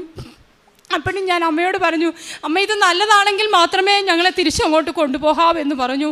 അങ്ങനെ ഞങ്ങൾ തിരിച്ച് ആ 3-ാമത്തെ ദിവസം ഞങ്ങളുടെ ഭവനത്തിലേക്ക് ചെല്ലുന്നു. എന്നിട്ടും പ്രശ്നങ്ങൾ കൂടുകയാണ്, വഴക്കുകൾ, ബഹളം, എപ്പോഴും ഒരു ശമനമില്ല. എന്ന് പറഞ്ഞാൽ 2 മാസം എൻ്റെ ഉടമ്പടി ഞാൻ കറക്റ്റുമല്ല, എനിക്ക് പ്രാർത്ഥിക്കാൻ പറ്റുന്നില്ല, ഒന്നുമില്ല. പ്രേക്ഷിത വേല ഞാൻ അവിടെ പള്ളിയുടെ അകത്ത് കുരിശുമുട്ടിലാണ് ഞാൻ പത്രങ്ങൾ കൊണ്ടുവെക്കുന്നതും എന്താണ് ഇതൊന്നും എനിക്കറിയില്ല. എപ്പോഴും കൂട്ടുപങ്കാളിയുടെ വിഷയങ്ങൾ കൂടിക്കൊണ്ടേ ഇരിക്കുന്നു. അങ്ങനെ ഞാൻ കൂട്ടുപങ്കാളിയോട് ചെന്നു. അവിടെ വന്ന കാര്യമല്ല എൻ്റെ കൂട്ടുപങ്കാളിയോട് പറഞ്ഞു, എനിക്ക് കൃപാസനത്തിലേക്ക് വരണം, ഞങ്ങൾ കൃപാസനത്തിൽ പോയി എനിക്ക് ഉടമ്പടി എടുക്കണം. അപ്പോൾ പുള്ളി പറഞ്ഞു, നിങ്ങൾ പോയിട്ട് വാ എന്ന് പറഞ്ഞു. അങ്ങനെ ഞാൻ എൻ്റെ കയ്യിൽ കിടന്ന മോതിരം കൊണ്ട് പണയം വെച്ചിട്ടാണ് ഈ ഒക്ടോബർ 18-ാം തീയതി ഞാനിവിടെ വന്ന് ഉടമ്പടി എടുക്കുന്നത്. വരുമ്പോൾ എനിക്ക് എൻ്റെ അമ്മ മാതാവിനെയാണ് എനിക്ക് കയ്യിൽ കിട്ടിയത്. അപ്പോൾ കൂടെ നിന്നവർ, ഞാൻ ഒത്തിരി കരഞ്ഞു. അപ്പോൾ കൂടെ നിന്നവർ ചോദിച്ചു, നീ എന്തിനു കരയണം, നിനക്ക് അമ്മയല്ലേ കിട്ടിയേ, ഇനിയല്ല അമ്മ നോക്കിക്കോളും എന്ന് പറഞ്ഞു. ഞാൻ ഉടമ്പടി എടുത്തു പോയി. എല്ലാം കറക്റ്റായിട്ട് പാലിച്ചുകൊണ്ടേയിരുന്നു. പുള്ളിക്ക് വെള്ളത്തിലും ഇതിലുമെല്ലാം ഞാൻ ഉപ്പിട്ട് കൊടുത്തു, പ്രാർത്ഥിച്ചു. അങ്ങനെ എന്നാലും മദ്യപാനത്തിൻ്റെ ഒരു കുറവും അവിടെ കാണുന്നൊന്നുമില്ല, പ്രശ്നങ്ങൾ. അപ്പോഴും ഞാൻ അമ്മയോട് പറയും, എന്താണമ്മേ ഈ കുഞ്ഞിനെ കൊണ്ട് ഞാൻ രാത്രിയിൽ, അത് മഴയത്തുമെല്ലാം, ഈ കുഞ്ഞിനാണ് ശ്വാസം മുട്ടൽ, ഇതെല്ലാം ഉണ്ട്, എന്താണ് ചെയ്യേണ്ടത് ഇതൊന്നും അറിയില്ല. അങ്ങനെ പിന്നെയും പ്രാർത്ഥിച്ചു. അങ്ങനെ പുള്ളിക്കൊരു അസുഖം വരുന്നു. അങ്ങനെ ഹോസ്പിറ്റലിലായ ഡോക്ടർ പറയുന്നു, ഇനിയും മദ്യപിക്കരുത് എന്ന് പറയും. അങ്ങനെ ഞങ്ങൾക്ക് അതിനൊരു സമാധാനം ഞങ്ങൾ കിട്ടി. അങ്ങനെ കിട്ടിക്കഴിയുമ്പോഴാണ് ഞങ്ങൾ 5 വർഷത്തിന് മുമ്പേ ഭവനത്തിന് വേണ്ടി മുനിസിപ്പാലിറ്റിയിൽ അപേക്ഷ കൊടുത്തായിരുന്നു. നമ്മൾ എത്രയോ 2-3 പ്രാവശ്യം ആ ഭവനത്തിന് ഇത് വന്നെന്ന് പറയുന്നു. നമ്മുടെ കയ്യിൽ അതിൻ്റെ കാര്യങ്ങളോ നോട്ടീസോ നമ്മുടെ മെമ്പറുകൾ പറഞ്ഞിട്ടോ ഒന്നുമില്ല. അപ്പോൾ അങ്ങനെയാണ് ഒരു ദിവസം ആ രസീത് ഞങ്ങൾക്ക് കിട്ടുന്നു. ഞങ്ങൾ തിരിച്ചു ചെന്ന് അത് പറയുന്നു, ഞങ്ങൾക്ക് ഈ ഭവനം വേണം എന്ന് പറയുന്നു. ആ സമയത്ത് എൻ്റെ കൂട്ടുപങ്കാളിക്കൊരു അപകടം ഉണ്ടാകുന്നു. ഞങ്ങൾക്കപ്പോൾ ആ ഭവനം പണിയാനുള്ള നിവൃത്തിയില്ല, സമയത്ത് പറ്റത്തില്ല. ഞങ്ങൾ തിരിച്ചു ഇവിടെ പോരുന്നു. അതെല്ലാം കഴിഞ്ഞ് ഞങ്ങൾ 1 വർഷം കഴിഞ്ഞ് പിന്നെ ആ മുനിസിപ്പാലിറ്റി ഞങ്ങൾ ചെന്നിട്ട് പറഞ്ഞു, ഞങ്ങൾക്ക് ഭവനം വെക്കണം, ആ ഭവനത്തിൻ്റെ കാര്യങ്ങൾ എന്തായി? അപ്പോൾ അപ്പോൾ അവർ ആ മേയുടെ സൈറ്റിൽ നോക്കിയിട്ട് പറഞ്ഞു, ഇല്ല, നിങ്ങൾക്ക് ഭവനമില്ല, നിങ്ങളുടെ ഭവനം നിങ്ങൾ വെച്ചിട്ടുണ്ട്, ഇല്ലെങ്കിൽ ആർക്കോ കൊടുത്തിട്ടുണ്ട് എന്ന് പറഞ്ഞു. അപ്പോൾ ഞങ്ങൾക്കത് ഭയങ്കരമായിട്ട് വിഷമമായി. ഞാൻ പറഞ്ഞില്ല, ഞാൻ ഭവനം വേണമെന്ന് ഇവിടെ എഴുതി കൊടുത്തിട്ടാണ് പോയത്, വേണ്ട, നല്ല എഴുതി കൊടുത്തേ എന്ന് പറഞ്ഞു. അപ്പോൾ പറഞ്ഞു, എന്നാൽ നാളെ ഒരു സാറ് വരും, ആ സാറിൻ്റെ നമ്പർ ഇതാണ്, ഈ സാറിനെ വിളിച്ചിട്ട് നിങ്ങൾ നാളെ വരാൻ പറഞ്ഞു. ഞങ്ങൾ അന്ന് വീട്ടിൽ ചെന്നിട്ട് സാറിനെ വിളിക്കുന്നു. സാറ് പറഞ്ഞ് രാവിലെ 9 ആകുമ്പോൾ നിങ്ങൾ ഓഫീസിലേക്ക് വരാൻ പറയുന്നു. ഞങ്ങൾ 9 മണിയായപ്പോൾ ഓഫീസിൽ ചെന്നു, ഞാനും എൻ്റെ കൂട്ടുപങ്കാളിയും കൂടെ. അവിടെ ചെന്നു സാറ് ഒരു 10 മിനിറ്റിനകം അവിടെ വന്നു. സാറെല്ലാം സൈറ്റിൽ നോക്കുന്നു, ഭവനമില്ല എന്ന് പറഞ്ഞു, നിങ്ങൾക്ക് അങ്ങനെ ഒരു വീടില്ല എന്ന് പറഞ്ഞു. ഞാൻ പെട്ടെന്ന് കാശ് രൂപം എൻ്റെ കയ്യിൽ നിന്നും എടുത്തു, പുറമോട്ട് തിരിഞ്ഞു നിന്നു. ഞാൻ വിശ്വാസ പ്രമാണം ചൊല്ലി തീരുന്നതിന് മുമ്പേ സാർ പറഞ്ഞു, നിങ്ങളുടെ ഭവനം നിങ്ങളുടെ സൈറ്റിലുണ്ട് എന്ന് പറഞ്ഞു. പെട്ടെന്ന് ആ സൈറ്റിൻ്റെ ആ നമ്പർ എഴുതി പെട്ടെന്ന് ഇട്ടു. അപ്പോൾ ഞാൻ തിരിഞ്ഞു നോക്കുകയും സാറിൻ്റെ ചാവിയിൽ കിടക്കുന്നു അമ്മയുടെ കാശ് രൂപം. അപ്പോൾ എനിക്ക് പൂർണ്ണമായി വിശ്വാസമായി അത് എൻ്റെ അമ്മ ഈശോയും തന്ന ഭവനമാണ് എന്ന്. പിന്നെയുള്ള കാര്യങ്ങളെല്ലാം പെട്ടെന്നായിരുന്നു. ഞങ്ങൾക്ക് വന്ന് ഓവർസീറെ സാർമാരെല്ലാം വരുന്നു. നമുക്കൊരു ഭവനം പഞ്ചായത്തിൽ നിന്ന് കിട്ടുമ്പോൾ 600 സ്ക്വയർ ഫീറ്റൊക്കെ ആവും, നമ്മുടെ ഭവനത്തിൻ്റെ സ്ക്വയർ ഫീറ്റ് കൂടുതലാണ്. അപ്പോൾ അവർ വന്ന് പറയുന്നു, സാരമില്ല, ഞാൻ അളന്നിട്ട് പോയതാണെന്ന് അവരോട് പറഞ്ഞാൽ മതി, ഞങ്ങളെല്ലാം എഴുതി വിട്ടേക്കാം. അങ്ങനെയെല്ലാം പെട്ടെന്ന് നമ്മുടെ ഭവനത്തിൻ്റെ സാമ്പത്തികങ്ങളെല്ലാം നമുക്ക് വന്നുകൊണ്ടിരിക്കുമായിരുന്നു. ഒരു കുഴപ്പമില്ല, പെട്ടെന്ന് വീടിൻ്റെ ഭവനം വാർപ്പ് എല്ലാം കഴിഞ്ഞു. അങ്ങനെ ജപമാല റാലിക്ക് ഞാൻ വരുമ്പോൾ ആദ്യത്തെ ഭവനത്തിൻ്റെ വാർപ്പ് കഴിഞ്ഞിട്ടാണ് 2024 ഞാൻ ഇവിടെ വരുന്നത്. അപ്പോഴും എൻ്റെ ആഗ്രഹമാണ്, ഞാൻ ഹിന്ദുവാണ്, ഹിന്ദു ആചാരപ്രകാരം എൻ്റെ ഭവനത്തിൽ ഞാൻ ഒന്നും ചെയ്തിട്ടില്ല. എൻ്റെ ഭവനത്തിൽ എനിക്ക് വലിയൊരു ഇതായിരുന്നു, ഏതെങ്കിലും ഒരു ഭവനത്തിൽ ഒരു അച്ഛൻ വന്ന് എൻ്റെ കല്ല് വെഞ്ചരിക്കണമെന്നാണ്. അപ്പോൾ ഹിന്ദുവായതുകൊണ്ട് വരത്തില്ല എന്ന് ഞങ്ങൾക്കറിയാം. എന്നാൽ പോലും ഞാൻ അടുത്ത പള്ളിയിൽ ചെന്ന് അച്ഛനോട് ചോദിച്ചു. അച്ഛൻ പറഞ്ഞു, മകളെ നീ കല്ല് കൊണ്ടുപോവാ, നിനക്ക് ഞാൻ വെഞ്ചരിച്ച് തരാമെന്ന് പറഞ്ഞു. ആ കല്ല് വെഞ്ചരിച്ച് എനിക്ക് തന്നു. ഞാൻ ആ കല്ല് കൊണ്ടുവന്നിട്ടു. അമ്മയെ ഞാൻ 4 മൂലയ്ക്കും പ്രതിഷ്ഠിച്ച് വെച്ചു. കട്ടള വെച്ചപ്പോൾ ജപമാലയും അമ്മ മാതാവിനെയും ഞാൻ വെച്ചു. അങ്ങനെ ആദ്യത്തെ ഒന്നാമത്തെ നിലയുടെ എല്ലാം പൂർത്തീകരിച്ചു, എല്ലാം കഴിഞ്ഞു. പിന്നെ ഞാൻ 2ാമത്തെ നിലയുടെ മുകളിൽ ചെന്നിട്ട് ഞാൻ ഉപ്പിട്ട് പ്രാർത്ഥിച്ചു, അമ്മേ, മനുഷ്യരാണ്, ആഗ്രഹങ്ങളുണ്ട്, എന്നാലും എനിക്ക് ഒരു മുറിയും കൂടി ഈ മുകളിൽ തരണേ എന്ന് ഞാൻ പറഞ്ഞു. എന്നാൽ പിറ്റേ മാസം എൻ്റെ 2 നില ഭവനവും പണിയാൻ തുടങ്ങി. എത്രയും പെട്ടെന്ന് ഞാൻ ഒരു നിയോഗം എൻ്റെ അമ്മയോട് ഞാൻ പറഞ്ഞുള്ളൂ, എനിക്ക് ഒരു മുറിയുള്ള ഭവനം എൻ്റെ അമ്മ തരണേ എന്ന്. എന്നാലും പറഞ്ഞ് ഞങ്ങൾ വയലിലാണ് താമസിക്കുന്നത്, മഴ വന്നാൽ വെള്ളം കയറും, എൻ്റെ കുഞ്ഞിന് ശ്വാസമുട്ടൽ, ആകപ്പാടെ വിഷയങ്ങൾ. അതുകൊണ്ട് ഒറ്റ ഒരു മുറിയുടെ ഒരു ഭവനം എൻ്റെ അമ്മ എനിക്ക് തരണേ എന്ന് പറഞ്ഞു. അമ്മ എനിക്കിപ്പോൾ തന്നിരിക്കുന്നത് 4 റൂമുള്ള 2 നില ഭവനമാണ്. അതെല്ലാം പൂർത്തീകരിച്ചു നടക്കുന്നു. ഈ മാസം 29-ാം തീയതിയാണ് എൻ്റെ ഭവനത്തിൻ്റെ വെഞ്ചരിപ്പ് നടക്കുന്നത്. അതുപോലെ എൻ്റെ വലിയ ആഗ്രഹമാണ് എൻ്റെ ഭവനം ഒരു അച്ഛൻ വന്ന് വെഞ്ചരിക്കണമെന്ന്. അങ്ങനെ ഞാൻ യോശാന ഞേറയ്ക്ക് ആ പള്ളിയിൽ ഞാൻ ചെല്ലുമ്പോൾ അവിടെ അച്ഛൻ എന്നോട് ഈശോ പറയുന്നു, നീ ഇവിടെ ചോദ്യരേ എന്ന്. ഞാനും എൻ്റെ കൂട്ടുകാരിയും കൂടെയാണ്. അപ്പോൾ അടുത്തിരുന്ന ചേച്ചിയോട് ഞാൻ ചോദിച്ചു, ചേച്ചി, ഈ അച്ഛനോട് ചോദിച്ചാൽ എൻ്റെ വീട്ടിലേക്ക് വരുമോ എന്ന് ചോദിച്ചപ്പോൾ ആ ചേച്ചി പറഞ്ഞു, മോളെ, അച്ഛനോട് എന്തായാലും ചോദിച്ചു നോക്ക്, ഹിന്ദുവാണെന്ന് നീ പറയണം എന്ന് പറഞ്ഞു. അങ്ങനെ അച്ഛൻ പ്രാർത്ഥനയെല്ലാം കഴിഞ്ഞ് പുറത്തേക്ക് വന്നു. ഞാനും എൻ്റെ കൂട്ടുകാരിയും കൂടെ ചെന്ന് ചോദിച്ചു.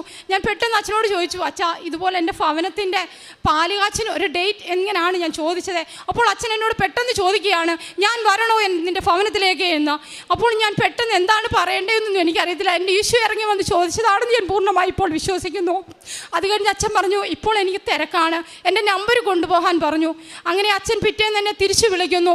എനിക്കത് ഭയങ്കര സന്തോഷമായി. തിരിച്ചു വിളിച്ചിട്ട് പറഞ്ഞു, മകളെ, നീ ഒരു ഡേറ്റ് എടുക്കുക, ആ ഡേറ്റിൽ എനിക്ക് വരാൻ പറ്റുമെങ്കിൽ നിൻ്റെ ഭവനം ഞാൻ വെഞ്ചരിച്ച് തരാം, അല്ലെങ്കിൽ അത് കഴിഞ്ഞ് നിൻ്റെ ഭവനം ഞാൻ വെഞ്ചരിച്ച് തരുമെന്ന് പറഞ്ഞു.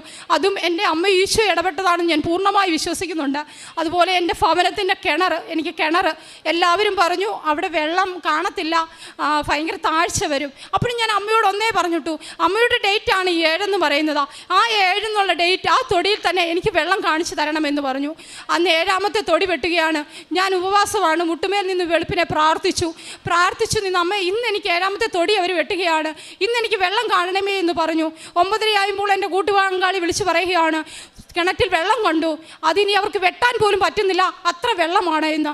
8ാമത്തെ തൊടിയിൽ അവർ കിണർ വെട്ടി തീർത്തു കഴിഞ്ഞു. അതേപോലെ എൻ്റെ ഒരു ആഗ്രഹമായിരുന്നു, എൻ്റെ മുറ്റത്ത് ഇൻ്റർലോക്ക് ഇടണമെന്ന് എനിക്ക് വലിയ ആഗ്രഹം. അപ്പോൾ ഓരോരുത്തരും വന്ന് ഓരോ റേറ്റുകളാണ് പറയുന്നത്, 54,000-56,000 രൂപയൊക്കെ. അപ്പോൾ അത്രയും സാമ്പത്തികം നമ്മുടെ കയ്യിൽ മുന്നോട്ട് പോകാനില്ല. അപ്പോൾ ഞങ്ങളോട് തന്നെ ഇങ്ങോട്ട് വന്ന് പറയുന്നു, എടാ നിനക്ക് ഞങ്ങൾ ചെയ്തു തരാം എന്ന് പറഞ്ഞു. അങ്ങനെ ആ ഭവനത്തിൻ്റെ ഇൻ്റർലോക്കും അവിടെ ഇട്ടു, എല്ലാം ഭംഗിയാക്കി. അമ്മ എന്താണോ എങ്ങനെയാണോ ചെയ്തു തരേണ്ടത്, എൻ്റെ ടൈല് പോലും ഇതേപോലെ തന്നെയുള്ള ടൈലുകളാണ്. ഓരോ കാര്യങ്ങളും അമ്മ അതേ രീതിയാണ് എനിക്ക് ചെയ്തു തന്നിരുന്നത്. ഓരോരുത്തരും ആ ഭവനം കാണുമ്പോൾ ചോദിക്കുന്നുണ്ട്, ഇത് ആരുടെ പ്ലാനിലാണ് നിങ്ങളിത് പണിഞ്ഞതെന്ന്. ഞാൻ പറയുന്നു, ജീവനുള്ള ഒരു അമ്മയും ഈശോയും തന്ന ഭവനമാണ് ഇത് ഞങ്ങളുടെ ഭവനമല്ല, ഇത് അമ്മ ഈശോയും തന്ന ദാനമാണ് ഞങ്ങൾക്ക് എന്ന് ഞാൻ ഉറക്കെ പറയുന്നുണ്ട്.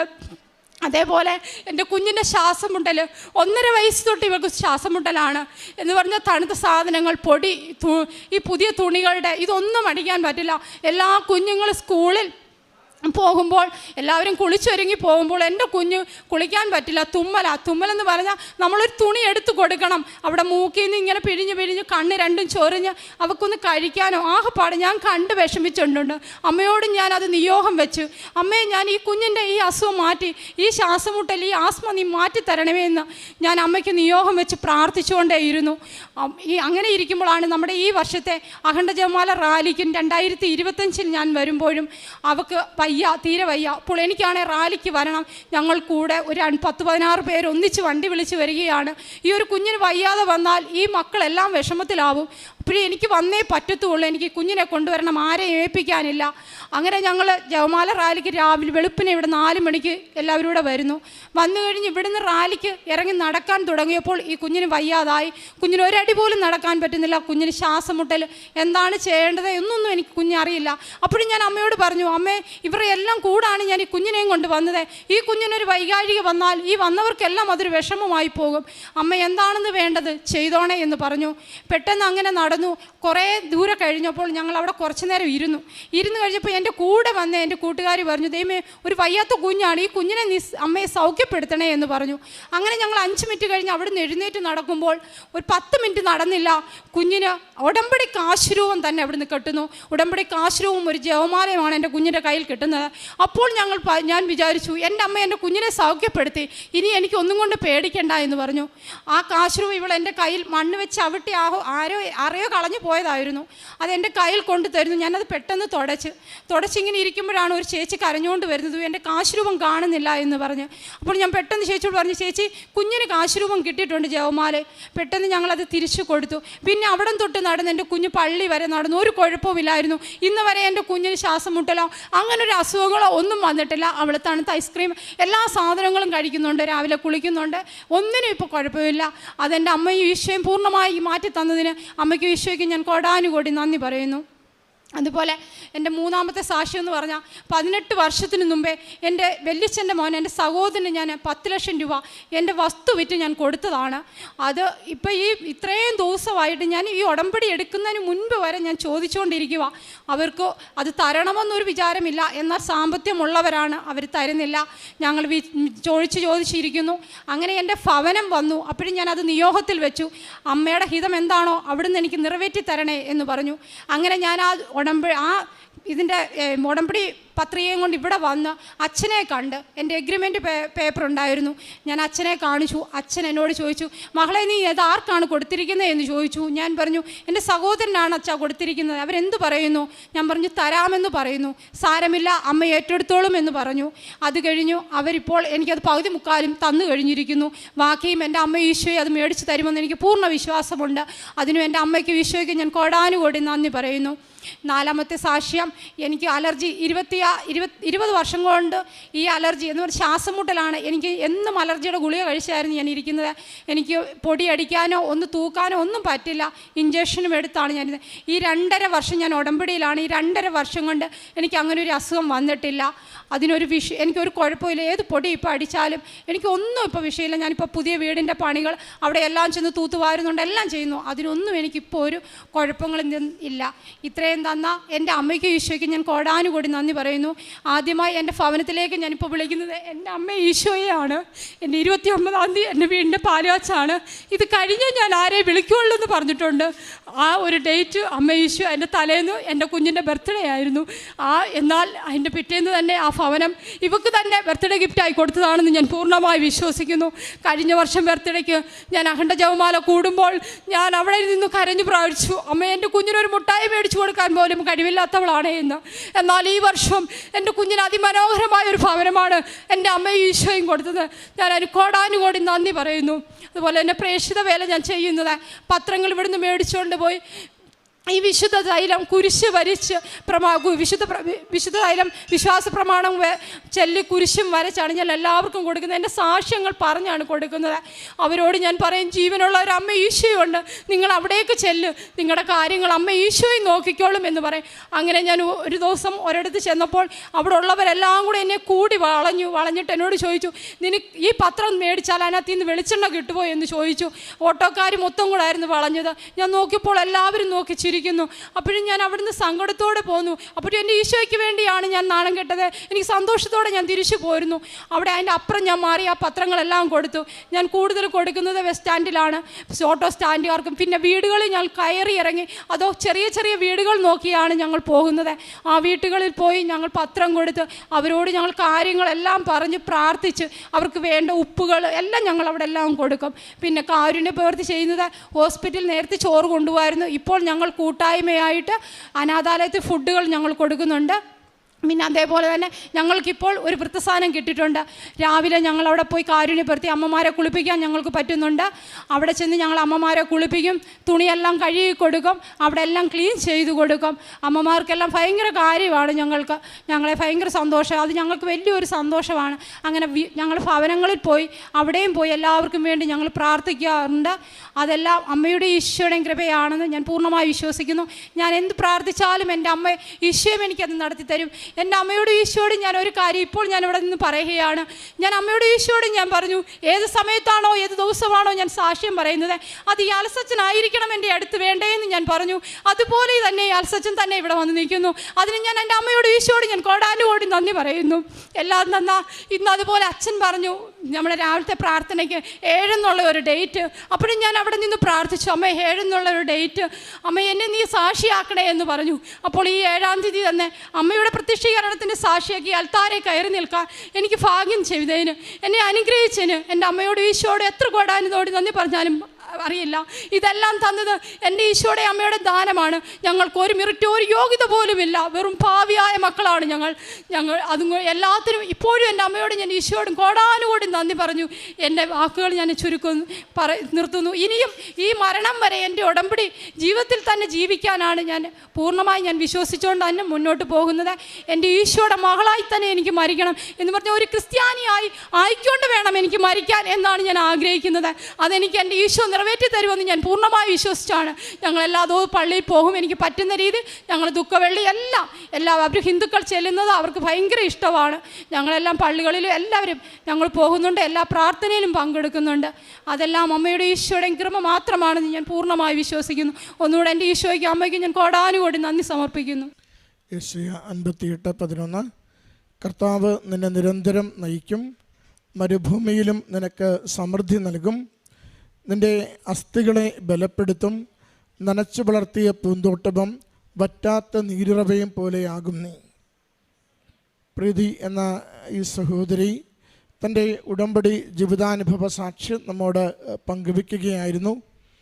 എത്ര തീഷ്ണതയോടുകൂടി, എത്ര അമ്മമാതാവിലും ഈശോയിലുമുള്ള അടിയുറച്ച വിശ്വാസത്തോടുകൂടി ദാരിദ്ര്യത്തിൻ്റെ വല്ലാത്ത കയത്തിൽ അമ്മയെ കാണുവാൻ ആദ്യമായി എത്തിയ മകൾ ഒരു മുറിയെടുക്കുവാൻ പോലും കയ്യിലൊന്നുമില്ലാത്തത് കൊണ്ട് ഉറങ്ങാതെ നേരം വെളുപ്പിക്കുകയും ഉടമ്പടി എടുക്കുവാൻ കുഞ്ഞുങ്ങളുമായി നിൽക്കുവാൻ പറ്റാത്ത സാഹചര്യമായതുകൊണ്ട് ആദ്യ ദിവസം മടങ്ങിപ്പോയിട്ട് പിന്നീട് വന്ന് ഉടമ്പടി എടുത്ത് തൻ്റെ ഇല്ലായ്മകളെ മുഴുവനും അമ്മയെ ഏൽപ്പിച്ചു കൊടുത്തിട്ട് അമ്മ കരം പിടിച്ച് ഈ 2.5 വർഷം കൊണ്ട് മകളുടെ ജീവിതത്തിൽ വരുത്തിയ വലിയ മാറ്റങ്ങളെ ഈ അൾത്താരയിൽ സാക്ഷ്യപ്പെടുത്തുകയാണ്. മകൾക്ക് ലഭിച്ച ഭൗതികമായ നന്മകളേക്കാൾ ഉപരി മകൾക്ക് ലഭിച്ച ആത്മീയമായ ബോധ്യങ്ങളും ജീവിതത്തെ ആത്മധൈര്യത്തോടു കൂടി മുന്നോട്ട് നയിക്കുവാൻ മകൾക്ക് കൊടുത്ത വലിയ പ്രത്യാശയുമാണ് ഈ സാക്ഷ്യത്തിൻ്റെ പ്രത്യേകത.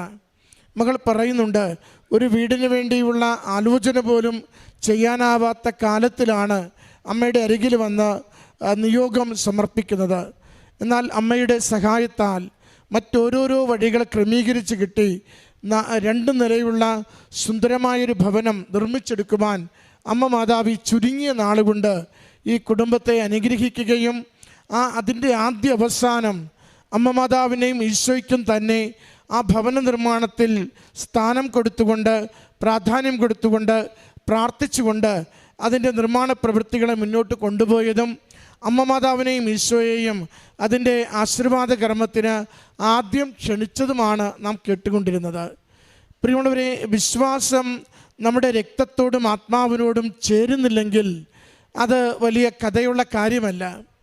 നാം ഈശോയിൽ വിശ്വസിക്കുന്നു എന്ന് പറയുകയും അത് വാക്കുകളിൽ മാത്രം ഒതുക്കുകയും ചെയ്താൽ അതുകൊണ്ട് പ്രയോജനമില്ല. അതുകൊണ്ടാണ് യാക്കോബ് ശ്ലീഹ നമ്മളെ ഓർമ്മിപ്പിക്കുക, പ്രവൃത്തി കൂടാതെയുള്ള വിശ്വാസം നിർജീവമാണെന്ന്. നാം നമ്മുടെ വിശ്വാസത്തെ നമ്മുടെ നിരന്തരമായ തീരുമാനങ്ങൾ കൊണ്ട്, ജീവിതത്തിൻ്റെ ഇടപെടലുകൾ കൊണ്ട്, ദൈവത്തിന് നമ്മുടെ ജീവിത വിഷയങ്ങൾക്ക് കൊടുക്കുന്ന പ്രാധാന്യം കൊണ്ടാണ് സാധൂകരിക്കുന്നത്. നാം ഉടമ്പടി എടുക്കുന്ന മക്കൾ അമ്മ മാതാവിനും ഈശോയിലും പൂർണ്ണമായി ശരണപ്പെട്ടുകൊണ്ട് ജീവിതത്തിൻ്റെ ഏതൊരു കഷ്ടതയെയും ഏൽപ്പിച്ചു കൊടുത്ത് ദൈവശക്തിയാൽ നമുക്ക് അനുഗ്രഹം ലഭിക്കുമെന്ന് പ്രത്യാശയോടെ പ്രാർത്ഥിക്കുന്നവരാണ്. മകൾ സൂചിപ്പിച്ചു, ഏറെ വർഷങ്ങളായി സഹോദരിയുടെ മകൾക്കുണ്ടായിരുന്ന അലർജിയുടെ അസുഖവും ഒന്ന് കുളിക്കുവാൻ പോലും ആവാതെ ക്ലാസ്സിൽ പോകേണ്ടി വരുന്ന, തുമ്മിത്തുടങ്ങിയാൽ മണിക്കൂറുകൾ കുഞ്ഞു വല്ലാതെ അസ്വസ്ഥമായിരുന്ന രോഗക്ലേശത്തെക്കുറിച്ച്, ജപമാല റാലിയിൽ പങ്കെടുക്കുമ്പോൾ കുഞ്ഞു വയ്യാതിരിക്കുകയാണെങ്കിലും കൂടെ കൂട്ടിക്കൊണ്ടുവന്ന് അമ്മ മാതാവ് കളന് കിട്ടിയ ഒരു കാശുരൂപവും ജപമാലയും കുഞ്ഞിൻ്റെ കരങ്ങളിലേക്ക് വെച്ചു കൊടുക്കുമ്പോൾ അത് കൂടെയുള്ള എല്ലാവർക്കും ഉറപ്പാകുന്നു അമ്മ സന്ദർശിക്കുകയും സഹായിക്കുകയും ചെയ്ത നിമിഷങ്ങളെന്ന്. അന്ന് മുതൽ ഇന്ന് വരെ രോഗമില്ലാതെ പൂർണ്ണ ആരോഗ്യത്തോടു കൂടി കുഞ്ഞ് ജീവിക്കുന്നുവെന്ന് പറയുമ്പോൾ എന്ത് വിശ്വസിച്ചുവോ അത് ഫലമണിഞ്ഞതിൻ്റെ സാക്ഷ്യമാണ് ഈ കുടുംബം അൾത്താരയിൽ പങ്കുവയ്ക്കുന്നത്. സഹോദരിക്കുണ്ടായിരുന്ന 10-20 വർഷത്തെ അലർജിയുടെ രോഗത്തെയും മകൾ ഏൽപ്പിച്ച് പറയുന്നുണ്ട്, ഞാൻ അമ്മ മാതാവിൻ്റെ ഉടമ്പടി എടുത്തതിന് ശേഷം പൂർണ്ണമായി സൗഖ്യപ്പെട്ടുകൊണ്ട് നേർച്ച വസ്തുക്കളുടെ ഉപയോഗത്തിലൂടെ കണ്ണീരുകൊണ്ട് അമ്മയുടെ കരങ്ങളിൽ നിയോഗം സമർപ്പിച്ചതിലൂടെ എനിക്ക് ലഭിച്ച അനുഗ്രഹമാണെന്ന് ദൈവസമക്ഷം നന്ദിയോടുകൂടി ഓർത്തു പറയുകയാണ്. പ്രിയമുള്ളവരെ, ഉടമ്പടി ഭാരങ്ങൾ ഏറ്റെടുക്കുന്നു. ഉടമ്പടി മരുന്നുകൊണ്ട് മാറാത്തത് ദൈവകൃപയാൽ മാറ്റിത്തരുവാൻ നമ്മളെ സഹായിക്കുന്നു. ഉടമ്പടി ജീവിതത്തിൻ്റെ ലോലമായ തകർന്ന അവസ്ഥകളിൽ നിന്ന് കൂടുതൽ കൃപയുള്ള അനുഗ്രഹമുള്ള അവസ്ഥകളിലേക്ക്, ഉയർച്ചയിലേക്ക് നമ്മളെ നയിക്കുന്നു. ഉടമ്പടി തകർന്ന് തരിപ്പണമായ ബന്ധങ്ങളെ വിളക്കി ചേർത്തുകൊണ്ട് ഒരുമിച്ച് ദൈവിക സന്തോഷത്തിൽ ജീവിക്കുവാൻ നമ്മളെ സഹായിക്കുന്നു. അതിൻ്റെ ഓരോരോ അനുഭവങ്ങളാണ് ഈ മകൾ ഈ അൾത്താരയിൽ സാക്ഷ്യപ്പെടുത്തിയത്. നമ്മളെയും അമ്മ മാതാവിൻ്റെ പ്രത്യക്ഷീകരണത്തിൻ്റെ സാക്ഷികളായി ഉടമ്പടി വിശുദ്ധിയിൽ വിശ്വസ്തതയിൽ ജീവിക്കുവാൻ, തീഷ്ണതയോടുകൂടി ഈശോയെ സ്നേഹിക്കുവാൻ സഹായിക്കണമേ എന്ന് പ്രാർത്ഥിച്ചുകൊണ്ട് ഈ മകൾക്ക് ലഭിച്ച എല്ലാ അനുഗ്രഹങ്ങൾക്കും അമ്മമാരോട് പ്രത്യക്ഷപ്പെട്ട ഈ അൾത്താരയിൽ വന്ന് സാക്ഷ്യം പറയുവാൻ എന്നെ അനുഗ്രഹിച്ച അമ്മ മാതാവിനും ഈശോയ്ക്കും 1000 നന്ദി പറയുകയാണ്. സമയഘടികാരം നെഞ്ചിൽ ചാർത്തി കൃപാസന അൾത്താരയിൽ പ്രത്യക്ഷയായ അമ്മ സമയ ചുരുക്കത്തിൻ്റെ മേൽ അധികാരമുള്ളവളാണ് എന്നുള്ള ബോധ്യം ഈ ഉടമ്പടിയിലൂടെ എനിക്ക് ലഭിച്ചു. എൻ്റെ പേര് ഹിമ. ഞാൻ കാസർഗോഡ് ജില്ലയിലെ കള്ളാർ ഇടവകയിൽ നിന്ന് വരുന്നു. ഇത് എൻ്റെ അനുജത്തിയാണ്. 2024 മാർച്ച് മാസം 7-ാം തീയതിയാണ് ഞാൻ കൃപാസനത്തിൽ അമ്മ മാതാവിൻ്റെ അടുത്ത് ഉടമ്പടി എടുക്കുന്നത്. അതിനു മുൻപ് ഞാൻ കൃപാസനത്തിൽ വന്നിട്ടുണ്ട്, അമ്മ മാതാവിനെക്കുറിച്ച് കേട്ടിട്ടുണ്ട്, എങ്കിലും ഉടമ്പടി എടുത്തിരുന്നില്ല. 2024 എൻ്റെ നഴ്സിംഗ് പഠനത്തിന് ശേഷം വിദേശത്ത് പോകണമെന്ന ആഗ്രഹത്തോടെ ഞാനും എൻ്റെ OET എക്സാംസിനായി പ്രിപ്പയർ ചെയ്തു. 2024 മാർച്ച് മാസം 9-ാം തീയതിയാണ് ഞാൻ എൻ്റെ ഫസ്റ്റ് OET അറ്റംപ്റ്റിനായി ഡേറ്റ് എടുത്തത്. പക്ഷേ ആ എക്സാമിന് ഒരു മൊഡ്യൂൾ മാത്രമേ എനിക്ക് പാസ്സാവാൻ സാധിച്ചുള്ളൂ. അന്ന് ഞാൻ അമ്മ മാതാവിൻ്റെ അടുത്ത് പരാതിയൊന്നും പറഞ്ഞില്ല. കാരണം ഞാൻ ഉടമ്പടി എടുത്തിട്ട് 2 ദിവസമേ ആയിട്ടുള്ളൂ. അപ്പോൾ എൻ്റെ ആ ഒരു ഉടമ്പടി ലൈഫ് അസസ് ചെയ്യാനുള്ള സമയം അമ്മയ്ക്കും ഈശോയ്ക്കും ലഭിക്കാത്തത് കൊണ്ടാണ് എന്ന് ഞാൻ വിശ്വസിച്ചു. വീണ്ടും മെയ് മാസം ഞാൻ എക്സാമിന് ഡേറ്റ് എടുത്തു. പക്ഷേ എനിക്ക് 2 മൊഡ്യൂൾ മാത്രമേ കിട്ടിയുള്ളൂ. വീണ്ടും 2 മൊഡ്യൂൾ പെൻഡിങ് ആയിപ്പോയി. അപ്പോൾ ഗ്യാപ്പ് വരാതിരിക്കാനായിട്ട് ഞാൻ ജോലിക്ക് കയറാമെന്ന് തീരുമാനിച്ചു. അങ്ങനെ ജൂൺ മാസം അമ്മ മാതാവ് എനിക്ക് ബാംഗ്ലൂർ സെൻറ്റ് ജോൺസിൽ സ്റ്റാഫ് നഴ്സായി ജോലി നൽകി അനുഗ്രഹിച്ചു. ആ ഒരു ജോലി കാലഘട്ടത്തിലും ഞാൻ എൻ്റെ OET എക്സാംസിനായി ഒരുപാട് ട്രൈ ചെയ്തെങ്കിലും മുൻപത്തേതുപോലെ തന്നെ ആ 2 മൊഡ്യൂൾ മാത്രമേ എനിക്ക് കിട്ടുന്നുണ്ടായിരുന്നുള്ളൂ. റീഡിങ്ങും ലിസണിങ്ങും എനിക്ക് കിട്ടുന്നില്ലായിരുന്നു. അപ്പോൾ ഞാൻ മാതാവിനോട് ചോദിച്ചു, മാതാവേ, ഞാൻ ആദ്യത്തെ പ്രാവശ്യം ഒന്നും പറഞ്ഞില്ലല്ലോ, ഇപ്പോൾ ഉടമ്പടിയൊക്കെ പുതുക്കിയില്ലേ, എന്നിട്ട് എന്തുകൊണ്ടാണ് എനിക്ക് കിട്ടാത്തത്? എനിക്കും അമ്മയുടെ അടുത്ത് വന്ന് സാക്ഷ്യം പറയണമെന്ന് ഞാൻ പറഞ്ഞിട്ടില്ലേ എന്ന് ചോദിച്ചു.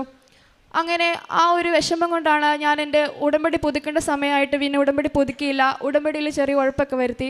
പക്ഷേ അമ്മയുടെ പ്രത്യക്ഷീകരണത്തിൻ്റെ ആ പ്രാർത്ഥന എന്ന് തൊട്ട് ഞാൻ കൃപാസന മാതാവിനെക്കുറിച്ച് അറിഞ്ഞോ, എന്ന് തൊട്ട് ഈ പ്രത്യക്ഷീകരണ പ്രാർത്ഥന കേട്ടു തുടങ്ങിയോ, അന്ന് തൊട്ട് ഇന്ന് വരെ പ്രത്യക്ഷീകരണ പ്രാർത്ഥന മുടക്കാതെ ഞാൻ ചെല്ലുന്നുണ്ട്. അങ്ങനെ കിട്ടിയ മൊഡ്യൂൾസ് വെച്ച് ഞാൻ എൻ്റെ പ്രോസസ്സ് സ്റ്റാർട്ട് ചെയ്യാമെന്ന് വിചാരിച്ചു. പക്ഷേ അവിടെയൊക്കെ ഒരുപാട് ലാഗ് വന്നു തുടങ്ങി. അങ്ങനെ 2025 ഒക്ടോബർ മാസം എൻ്റെ ചാച്ചൻ, എൻ്റെ പാരൻസ് 2 പേരും ഇറ്റലിയിലാണ്. അമ്മ മാതാവിൻ്റെ പ്രത്യക്ഷീകരണത്തിൻ്റെ സാക്ഷിയായി ഈ അൽത്താരയിൽ വന്ന് സാക്ഷ്യം പറഞ്ഞ് ഇറ്റലിക്ക് പോയവരാണ് അവർ 2 പേരും. അപ്പോൾ ചാച്ചൻ എന്നോട് പറഞ്ഞു, പൊന്നു OET ഒന്നും കിട്ടിയില്ലെങ്കിൽ സാരില്ല, നീ വിഷമിക്കേണ്ട, ഇറ്റലിയിൽ പോര്, അവിടെ നഴ്സസിന് ഓപ്പർച്യൂണിറ്റീസ് ഉണ്ട്, നമുക്ക് പ്രോസസ്സൊക്കെ സ്റ്റാർട്ട് ചെയ്ത് നോക്കാമെന്ന് പറഞ്ഞു. അപ്പോൾ റൂൾസും റെഗുലേഷൻസൊക്കെ ഒരുപാട് അപ്ഡേറ്റ് ആയതുകൊണ്ട് തന്നെ പ്രോപ്പറായിട്ട് പേപ്പർ വർക്കുകൾ മൂവ് ചെയ്തില്ലെങ്കിൽ റിജക്ഷൻ വരാനുള്ള സാധ്യത ഉണ്ട്. അപ്പം ഞാൻ മാതാവിനോട് പ്രാർത്ഥിച്ചു, മാതാവേ, ഞങ്ങളെ എല്ലാവരെയും ഒന്നിച്ച് നിർത്താനാണ് നീ ആഗ്രഹിക്കുന്നതെങ്കിൽ ഈ ഒരു പ്രോസസ്സിൽ ഉടനീളം അമ്മ മാതാവ് എൻ്റെ കൂടെ ഉണ്ടായിരിക്കണമെന്ന് ഞാൻ പ്രാർത്ഥിച്ചു.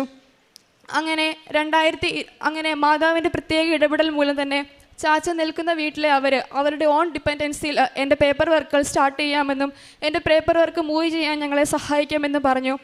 അങ്ങനെ ഇറ്റലിയിലോട്ട് പോയിട്ടുള്ളവർക്കൊക്കെ അറിയാം, ക്ലിക്ക് ഡേ എന്ന് പറഞ്ഞൊരു ദിവസമാണ് നമ്മുടെ ഡോക്യുമെൻറ്റ്സൊക്കെ നമ്മൾ സബ്മിറ്റ് ചെയ്യുന്നത്. അപ്പോൾ ഞങ്ങൾ അതിനുവേണ്ടി പ്രാർത്ഥിച്ചൊരുങ്ങി. മാതാവ് 2026 ജനുവരി മാസം 11-ാം തീയതി എനിക്ക് ക്ലിക്ക് ഡേക്ക് ഡേറ്റ് നൽകി എന്നെ അനുഗ്രഹിച്ചു.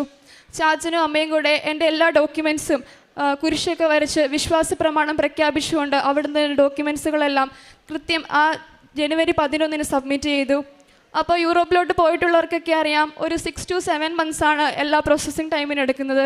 പക്ഷേ സമയ ചുരുക്കത്തിൻ്റെ മേൽ അമ്മയ്ക്ക് അധികാരമുണ്ടെന്ന് എന്നെ ബോധ്യപ്പെടുത്താനായിട്ട് കൃത്യം 1 മാസം 1 ദിവസം, അതായത് ജനുവരി മാസം 11-ാം തീയതിയാണ് ഞാൻ എൻ്റെ ഡോക്യുമെൻറ്റ്സ് സബ്മിറ്റ് ചെയ്തെങ്കിൽ ഫെബ്രുവരി മാസം 12-ാം തീയതി എൻ്റെ പ്രോസസ്സിങ്ങിൻ്റെ ആദ്യ സ്റ്റെപ്പായ എന്നുള്ളോസ് നൽകി അമ്മ മാതാവ് എന്നെ അനുഗ്രഹിച്ചു. അതിനുശേഷമുള്ളത് എൻ്റെ വിസ പ്രോസസ്സിംഗ് ആണ്. അവിടെ അമ്മ മാതാവ് എനിക്ക് ഒരു തടസ്സവും വരുത്തില്ല. ഫെബ്രുവരി മാസം 27-ാം തീയതിയിൽ പൂനെയിൽ എനിക്ക് വിസയ്ക്കുള്ള അപ്പോയിൻമെൻറ്റ് കിട്ടി. ഞാൻ എൻ്റെ ഡോക്യുമെൻറ്റ്സ് എല്ലാം പ്രാർത്ഥിച്ച് ഉടമ്പടി എണ്ണയൊക്കെ തൂത്ത് ഞാൻ എൻ്റെ ഡോക്യുമെൻറ്റ്സ് എല്ലാം സബ്മിറ്റ് ചെയ്തു. അവിടെ മുൻപത്തേതുപോലെ തന്നെ 1 മാസം 1 ദിവസമേ അമ്മ എടുത്തുള്ളൂ. കൃത്യം മാർച്ച് മാസം 28-ാം തീയതി എനിക്ക് എൻ്റെ വിസ നൽകി. വരുന്ന തിങ്കളാഴ്ച ഏപ്രിൽ 14-ാം തീയതി വെറും 3 മാസത്തെ പ്രോസസ്സിങ് ടൈം കൊണ്ട് എല്ലാവരും ലക്ഷങ്ങളൊക്കെ കൊടുത്താൽ പോകുന്നത്. പക്ഷേ എനിക്ക് ഒരു പൈസ പോലും കൊടുക്കേണ്ട വന്നിട്ടില്ല. അവർ ഡിപ്പെൻഡൻസിലായതുകൊണ്ട് ഒരു പൈസ പോലും കൊടുക്കാതെ ഈ ഏപ്രിൽ മാസം 14-ാം തീയതി ഞാൻ ഇറ്റലിയിലോട്ട് പോവുകയാണ്. അവിടെ ചെന്ന് കഴിഞ്ഞിട്ട് എനിക്ക് സ്റ്റാഫ് നഴ്സായിട്ട് ജോലി ചെയ്യാനായിട്ട് എനിക്കൊരു എക്സാം എഴുതണം. ആ എക്സാമിലും എൻ്റെ ഡോക്യുമെൻറ്റ്സ് ട്രാൻസ്ലേറ്റ് ചെയ്യുന്ന സമയത്തൊക്കെ അമ്മ മാതാവ് എൻ്റെ കൂടെ ഉണ്ടാകുമെന്ന് ഞാൻ ഉറച്ചു വിശ്വസിക്കുകയാണ്. എണ്ണിയാൽ തീരാത്തവണ്ണം ഒരുപാട് അനുഗ്രഹങ്ങളാണ് എനിക്കും എൻ്റെ കുടുംബത്തിനും അമ്മ മാതാവ് തന്നിട്ടുള്ളത്. ഇവളുടെ പഠന മേഖലയിലും എൻ്റെ ജോലി മേഖലയിലും അതിലുപരി ഞങ്ങൾ ഇന്ന് ആയിരിക്കുന്ന ഈ അവസ്ഥയിലേക്ക് ഞങ്ങളെ ഉയർത്തിക്കൊണ്ട് വന്നത് അമ്മ മാതാവിൻ്റെ പ്രത്യേക അനുഗ്രഹമാണെന്ന് ഞാൻ ഉറച്ചു വിശ്വസിക്കുകയാണ്. പ്രേക്ഷിത പ്രവർത്തനമായിട്ട് കൃപാസന പത്രം ഞാൻ ഇവിടെ നാട്ടിലായിരുന്നപ്പോഴും ബാംഗ്ലൂർ ജോലി ചെയ്യുന്ന സമയത്തൊക്കെ എനിക്ക് ഇവിടുന്ന് പത്രം മേടിച്ചുകൊണ്ട് പോയിട്ട് എൻ്റെ കൂട്ടുകാർക്കൊക്കെ കൊടുക്കാനും അവരെയും കൃപാസനത്തിൽ വന്ന് അമ്മ മാതാവിൻ്റെ ഉടമ്പടി എടുത്ത് അമ്മ മാതാവിൻ്റെ പ്രത്യക്ഷീകരണത്തിന് സാക്ഷിയാക്കാനും എനിക്ക് സാധിച്ചിട്ടുണ്ട്. എനിക്ക് ജോലി കിട്ടുന്നതിന് മുമ്പൊക്കെ എൻ്റെ പാരൻസിൻ്റെ ഹെൽപ്പോടുകൂടിയാണ് ഞാൻ രോഗികളുടെ അടുത്ത് പോകും, അവർക്ക് സാമ്പത്തികമായ സഹായമൊക്കെ ചെയ്ത്. പക്ഷേ എന്ന് എനിക്ക് ജോലി കിട്ടിയോ അന്ന് തൊട്ട് ഞാൻ ജോലി റിസൈൻ ചെയ്യുന്നതോടെ വരെ എൻ്റെ ശമ്പളത്തിൽ നിന്ന് ഒരു തുക ഞാൻ മാറ്റിവെച്ച് എല്ലാ മാസവും രോഗികൾക്ക് ഭക്ഷണം കൊടുക്കാൻ ഞാൻ ശ്രദ്ധിക്കുമായിരുന്നു. അന്ന് തൊട്ടാണ് ഞാനായിട്ട് ഉടമ്പടിയിൽ എന്ന് ഇൻക്ലൂഡായോ അന്ന് തൊട്ടാണ് എൻ്റെ ലൈഫിൽ പ്രത്യേകമായ മാറ്റങ്ങൾ ഉണ്ടാക്കാൻ സാധിച്ചത്. അതുപോലെ തന്നെ ഓൺലൈനായിട്ട് സാക്ഷ്യങ്ങൾ ഷെയർ ചെയ്യാനും മറ്റുള്ളവരിലേക്ക് അമ്മ മാതാവിൻ്റെ കാര്യങ്ങൾ എത്തിക്കാനും ഞാൻ പ്രത്യേകം ശ്രദ്ധിച്ചിരുന്നു. ഇത്രയും വലിയ അനുഗ്രഹം തന്ന അമ്മ മാതാവിനും ഈശോയ്ക്കും 1000 നന്ദി പറയുകയാണ്. വിലാപങ്ങൾ 3:22, 23 തിരുവചനങ്ങൾ. കർത്താവിൻ്റെ സ്നേഹം ഒരിക്കലും അസ്തമിക്കുന്നില്ല, അവിടുത്തെ കാരുണ്യം അവസാനിക്കുന്നില്ല, ഓരോ പ്രഭാതത്തിലും അത് പുതിയതാണ്, അവിടുത്തെ വിശ്വസ്തത ഉന്നതമാണ്. ഹിമ ബെന്നി എന്ന ഈ മകൾ ഇറ്റലിയിൽ മകൾക്ക് ജോലി ലഭിച്ചതുമായി ബന്ധപ്പെട്ടുള്ള സാക്ഷ്യമാണ് നമ്മോട് പങ്കുവെച്ചത്. മകളുടെ സാക്ഷ്യത്തിൻ്റെ പ്രത്യേകത അവൾ പറയുന്നുണ്ട്, സ്വന്തമായി അറിഞ്ഞുകൊണ്ട് കാരുണ്യ പ്രവൃത്തികൾ സന്മനസ്സോടെ ചെയ്തു തുടങ്ങുകയും കൃപാസനം പത്രം വിശ്വാസത്തോടെ മറ്റുള്ളവർക്ക് കൈമാറി തുടങ്ങുകയും ചെയ്ത കാലഘട്ടത്തിലാണ് ഉടമ്പടിയിലുള്ള ഓരോ കാര്യവും വേഗത്തിൽ അമ്മ മാതാവ് ക്രമീകരിച്ച് നൽകിയതെന്ന്. ഉടമ്പടി വ്യക്തിപരമായ ഒരു ഉത്തരവാദിത്വത്തിൻ്റെ ജീവിത പ്രാർത്ഥനാ പദ്ധതിയാണ്. ഇതൊരു ജീവിത ശൈലി കൂടെയാണ്. അതുകൊണ്ട് ഉടമ്പടിയിൽ നാം വരുമ്പോൾ രാവിലെയും വൈകുന്നേരവും എന്തെങ്കിലും പ്രാർത്ഥന ചൊല്ലിയത് കൊണ്ട് ഉടമ്പടി പൂർത്തിയാവുന്നില്ല. മറിച്ച് ഉടമ്പടി എടുക്കുന്ന നിമിഷം മുതൽ നമ്മുടെ ആഭിമുഖ്യങ്ങളിൽ, താല്പര്യങ്ങളിൽ വ്യത്യാസമുണ്ടാവണം. അത് ഈശോയ്ക്ക് പ്രഥമസ്ഥാനം കൊടുക്കുവാൻ പരിശുദ്ധമ്മയുടെ എളിമയുടെയും ഔദാര്യത്തിൻ്റെയും ദൈവാശ്രയത്വത്തിൻ്റെയും മനസ്സോടുകൂടി ജീവിക്കുവാൻ, അഗതികളെയും അശരണരെയും വലിയ സ്നേഹത്തിൽ പരിചരിക്കുവാൻ നമുക്ക് തന്നെ ഉള്ളിൽ നിന്ന് ഒരു പുതിയ ജീവിതശൈലി ക്രമീകരിച്ച് വരുമ്പോഴാണ് ഉടമ്പടി നമുക്ക് കത്തിത്തുടങ്ങുക. അതുകൊണ്ട് നമ്മുടെ ഉടമ്പടി ജീവിതത്തിൽ എവിടെയെങ്കിലും നമ്മൾ ബ്ലോക്ക് കാണുന്നുവെങ്കിൽ നമ്മുടെ വിശ്വസ്തതയ്ക്ക് എവിടെയോ കുറവുണ്ട് എന്നൊരർത്ഥമുണ്ട്. അതിന് ഉടമ്പടി എന്തൊക്കെ ചെയ്തിട്ട് മുന്നോട്ട് പോകുന്നില്ല എങ്കിൽ ഒന്നുകിൽ നിയോഗത്തിന് ഒരു കൗശലത്തിൻ്റെ നിയോഗമായിരിക്കും, സത്യസന്ധത കുറവുള്ള നിയോഗമായിരിക്കും, അല്ലെങ്കിൽ ഉടമ്പടി ജീവിക്കുന്നതിൽ അതിൻ്റെ വിശ്വസ്തതയ്ക്ക് എവിടെയെങ്കിലും പോരായ്മയുണ്ടായിരിക്കും. അമ്മ മാതാവിനോട് ഉടമ്പടിയിൽ ഒരു കാര്യം വല്ലാതെ വൈകിക്കൊണ്ടിരിക്കുന്നു, എത്ര പ്രാർത്ഥിച്ചിട്ടും കിട്ടുന്നില്ല, എത്ര പുതുക്കിയിട്ടും നീണ്ടു പോകുന്നുവെങ്കിൽ ഒന്ന് നമ്മളെ തന്നെ ഒന്ന് പരിശോധിക്കണം. അത് ഒന്നെങ്കിൽ ഉരുകിത്തെളിച്ച് ഏറ്റവും ബെസ്റ്റായിട്ടുള്ളത് നൽകുവാൻ വേണ്ടി ഒരു സമയം എടുക്കുന്നതാണ്, അല്ലെങ്കിൽ നമ്മുടെ ഉടമ്പടി ജീവിതം വൃത്തിയിലും വിശ്വസ്തതയിലും മുന്നേറാത്തത് കൊണ്ട് ഉടമ്പടിയിലേക്ക് കൂടുതൽ ആഴപ്പെടുവാൻ അമ്മ മാതാവ് നമ്മളെ ക്ഷണിക്കുന്നതാണ്. മൂന്നാമതൊരു കാരണം, ഒരുപക്ഷെ നാം വെച്ചിരിക്കുന്ന നിയോഗം ആർക്കെങ്കിലും വേദനയോ നമ്മുടെ തന്നെ ജീവിതത്തിന് അപകടകരമോ, നമ്മൾ മറ്റെന്തെങ്കിലും ലക്ഷ്യങ്ങൾ ഉള്ളിൽ വെച്ചുകൊണ്ട് ഒരു നിയോഗമായി ഇതിനെ കൺവേർട്ട് ചെയ്യുകയോ ചെയ്തിട്ടുണ്ടെങ്കിലും ഉടമ്പടി അത് ആ നിയോഗം അനുഗ്രഹമായി തീരുവാനായിട്ട് പ്രയാസമുണ്ടാവും. അമ്മ മാതാവ് വിശ്വസ്തതയുള്ള ദൈവിക ബന്ധത്തിലേക്ക് നമ്മളെ ഓരോരുത്തരെയും ചേർത്ത് വയ്ക്കുന്ന ജീവിതശൈലിയുടെ പേരാണ് മരിയൻ ഉടമ്പടി. അമ്മയോട് ചേർന്നാണ് ജീവിതമെങ്കിൽ, അമ്മ ആഗ്രഹിക്കുന്നത് പോലെയാണ് ചിന്തിക്കുന്നതെങ്കിൽ, അമ്മ ആഗ്രഹിക്കുന്ന പെരുമാറ്റങ്ങളാണ് പ്രാർത്ഥനയിലൂടെയും ഉടമ്പടി ജീവിതത്തിലൂടെയും നമ്മൾ പ്രദർശിപ്പിക്കുന്നതെങ്കിൽ ഉടമ്പടിയുടെ നിയോഗങ്ങൾ അത് അനുഗ്രഹമായി തീരുവാൻ വലിയ താമസമില്ല. മകൾ പറയുന്നുണ്ട്, 6-7 മാസം കൊണ്ട് നടക്കേണ്ടത് 1 മാസം 1 ദിവസം കൊണ്ട് എനിക്ക് അനുവദിച്ചു തന്ന സമയച്ചുരുക്കത്തിൻ്റെ അമ്മയാണെന്ന് ഓർമ്മിപ്പിച്ചുകൊണ്ടാണ് അമ്മ എൻ്റെ വിഷയത്തിൽ ഇടപെട്ടുകൊണ്ടിരുന്നത്. അതുകൊണ്ട് അമ്മയ്ക്ക് ഒരല്പസമയം മതി ജീവിതത്തെ ഏറ്റെടുക്കുവാൻ, ഈശോയ്ക്കൊരു നിമിഷം മതി ജീവിതത്തിൻ്റെ ഗതിവിഗതികളെ നിർണ്ണയിക്കുവാൻ. നമ്മൾ എത്ര കണ്ട് അമ്മയിൽ ആശ്രയിച്ച് ഈശോയോടുള്ള വിശ്വസ്തതയിൽ ജീവിതം കൊടുക്കുവാൻ തയ്യാറാണോ, അത് വലിയ കാര്യങ്ങൾ നമുക്ക് നേടിത്തരുവാൻ വേണ്ടി കാരണമാകും. അമ്മയുടെ കരങ്ങളിൽ എളിമയോടും സ്നേഹത്തോടും ഉടമ്പടി നന്നായി ജീവിക്കാമെന്ന് വാക്കുകൊടുത്തുകൊണ്ട് നിയോഗം സമർപ്പിക്കാം. നമുക്കത് അനുഗ്രഹത്തിന് കാരണം. മാതാവിന് ഈശോയ്ക്കും നന്ദി. എൻ്റെ പേര് ഗീതു. ഞാൻ വരുന്നത് മൂവാറ്റുപുഴ ആവോലിൽ നിന്നാണ്. ഇത് എൻ്റെ അമ്മ, ഇതെൻ്റെ മോള് റിതു. എനിക്ക് മാതാവും ഈശോയും തന്ന ഒരു ഭാഗ്യാനുഭവത്തിൻ്റെ ഒരു സാക്ഷ്യം പറയാനാണ് ഞാൻ ഇന്നിവിടെ വന്നത്. ഞാൻ ആക്ച്വലി സൗദിയിലാണ് വർക്ക് ചെയ്യുന്നത്. ഞാൻ ഉടമ്പടി ആദ്യം ഇവിടെ വന്ന് എടുത്തതാണ്. അതിനു മുന്നേ ഞാൻ ഓൺലൈനിലാണ് ആദ്യമായിട്ട് എടുക്കുന്നത്. എനിക്ക് പ്രത്യേകമായിട്ട് പറയാനുള്ളത്, എൻ്റെ മോള്, ഞങ്ങൾ കല്യാണം കഴിഞ്ഞിട്ട് 6 വർഷമായി. അത് കഴിഞ്ഞ് ഞങ്ങൾക്ക് കുഞ്ഞുങ്ങളൊന്നും ഇല്ലായിരുന്നു. ഞങ്ങൾ പല വിധത്തിലുള്ള ട്രീറ്റ്മെൻറ്റുകൾ ചെയ്തു, ഒരു ലാപ്രോസ്കോപ്പിയൊക്കെ ചെയ്യുകയൊക്കെ ചെയ്തു. പക്ഷേ ഞങ്ങൾക്ക് അത് കഴിഞ്ഞിട്ടും 1 വർഷത്തിൽ ഞങ്ങൾക്ക് കുഞ്ഞുങ്ങളൊന്നും ഇല്ലായിരുന്നു. അത് കഴിഞ്ഞാണ് ഞാൻ സൗദി ചെന്ന് കഴിഞ്ഞ് അവിടെയുള്ളൊരു ചേച്ചി പറഞ്ഞാണ് ഞാൻ ഈ കൃപാസനത്തെക്കുറിച്ച് അറിയുന്നത്. ആ ചേച്ചി വഴി ഞാൻ ഓൺലൈൻ ഉടമ്പടി എടുക്കുകയും 2023 ആ വർഷം തന്നെ, ആ മാസം ഒരു ഓഗസ്റ്റ് മാസമായിരുന്നു, ആ മാസം ലാസ്റ്റ് തന്നെ ഞാൻ കൺസീവ് ആവുകയും ചെയ്തു. ആ ഒക്ടോബർ മാസത്തിൽ അഖണ്ഡ ജപമാല ഇവിടെ നടക്കുന്ന കാര്യം ആ ചേച്ചി എന്നോട് പറയുകയുണ്ടായി.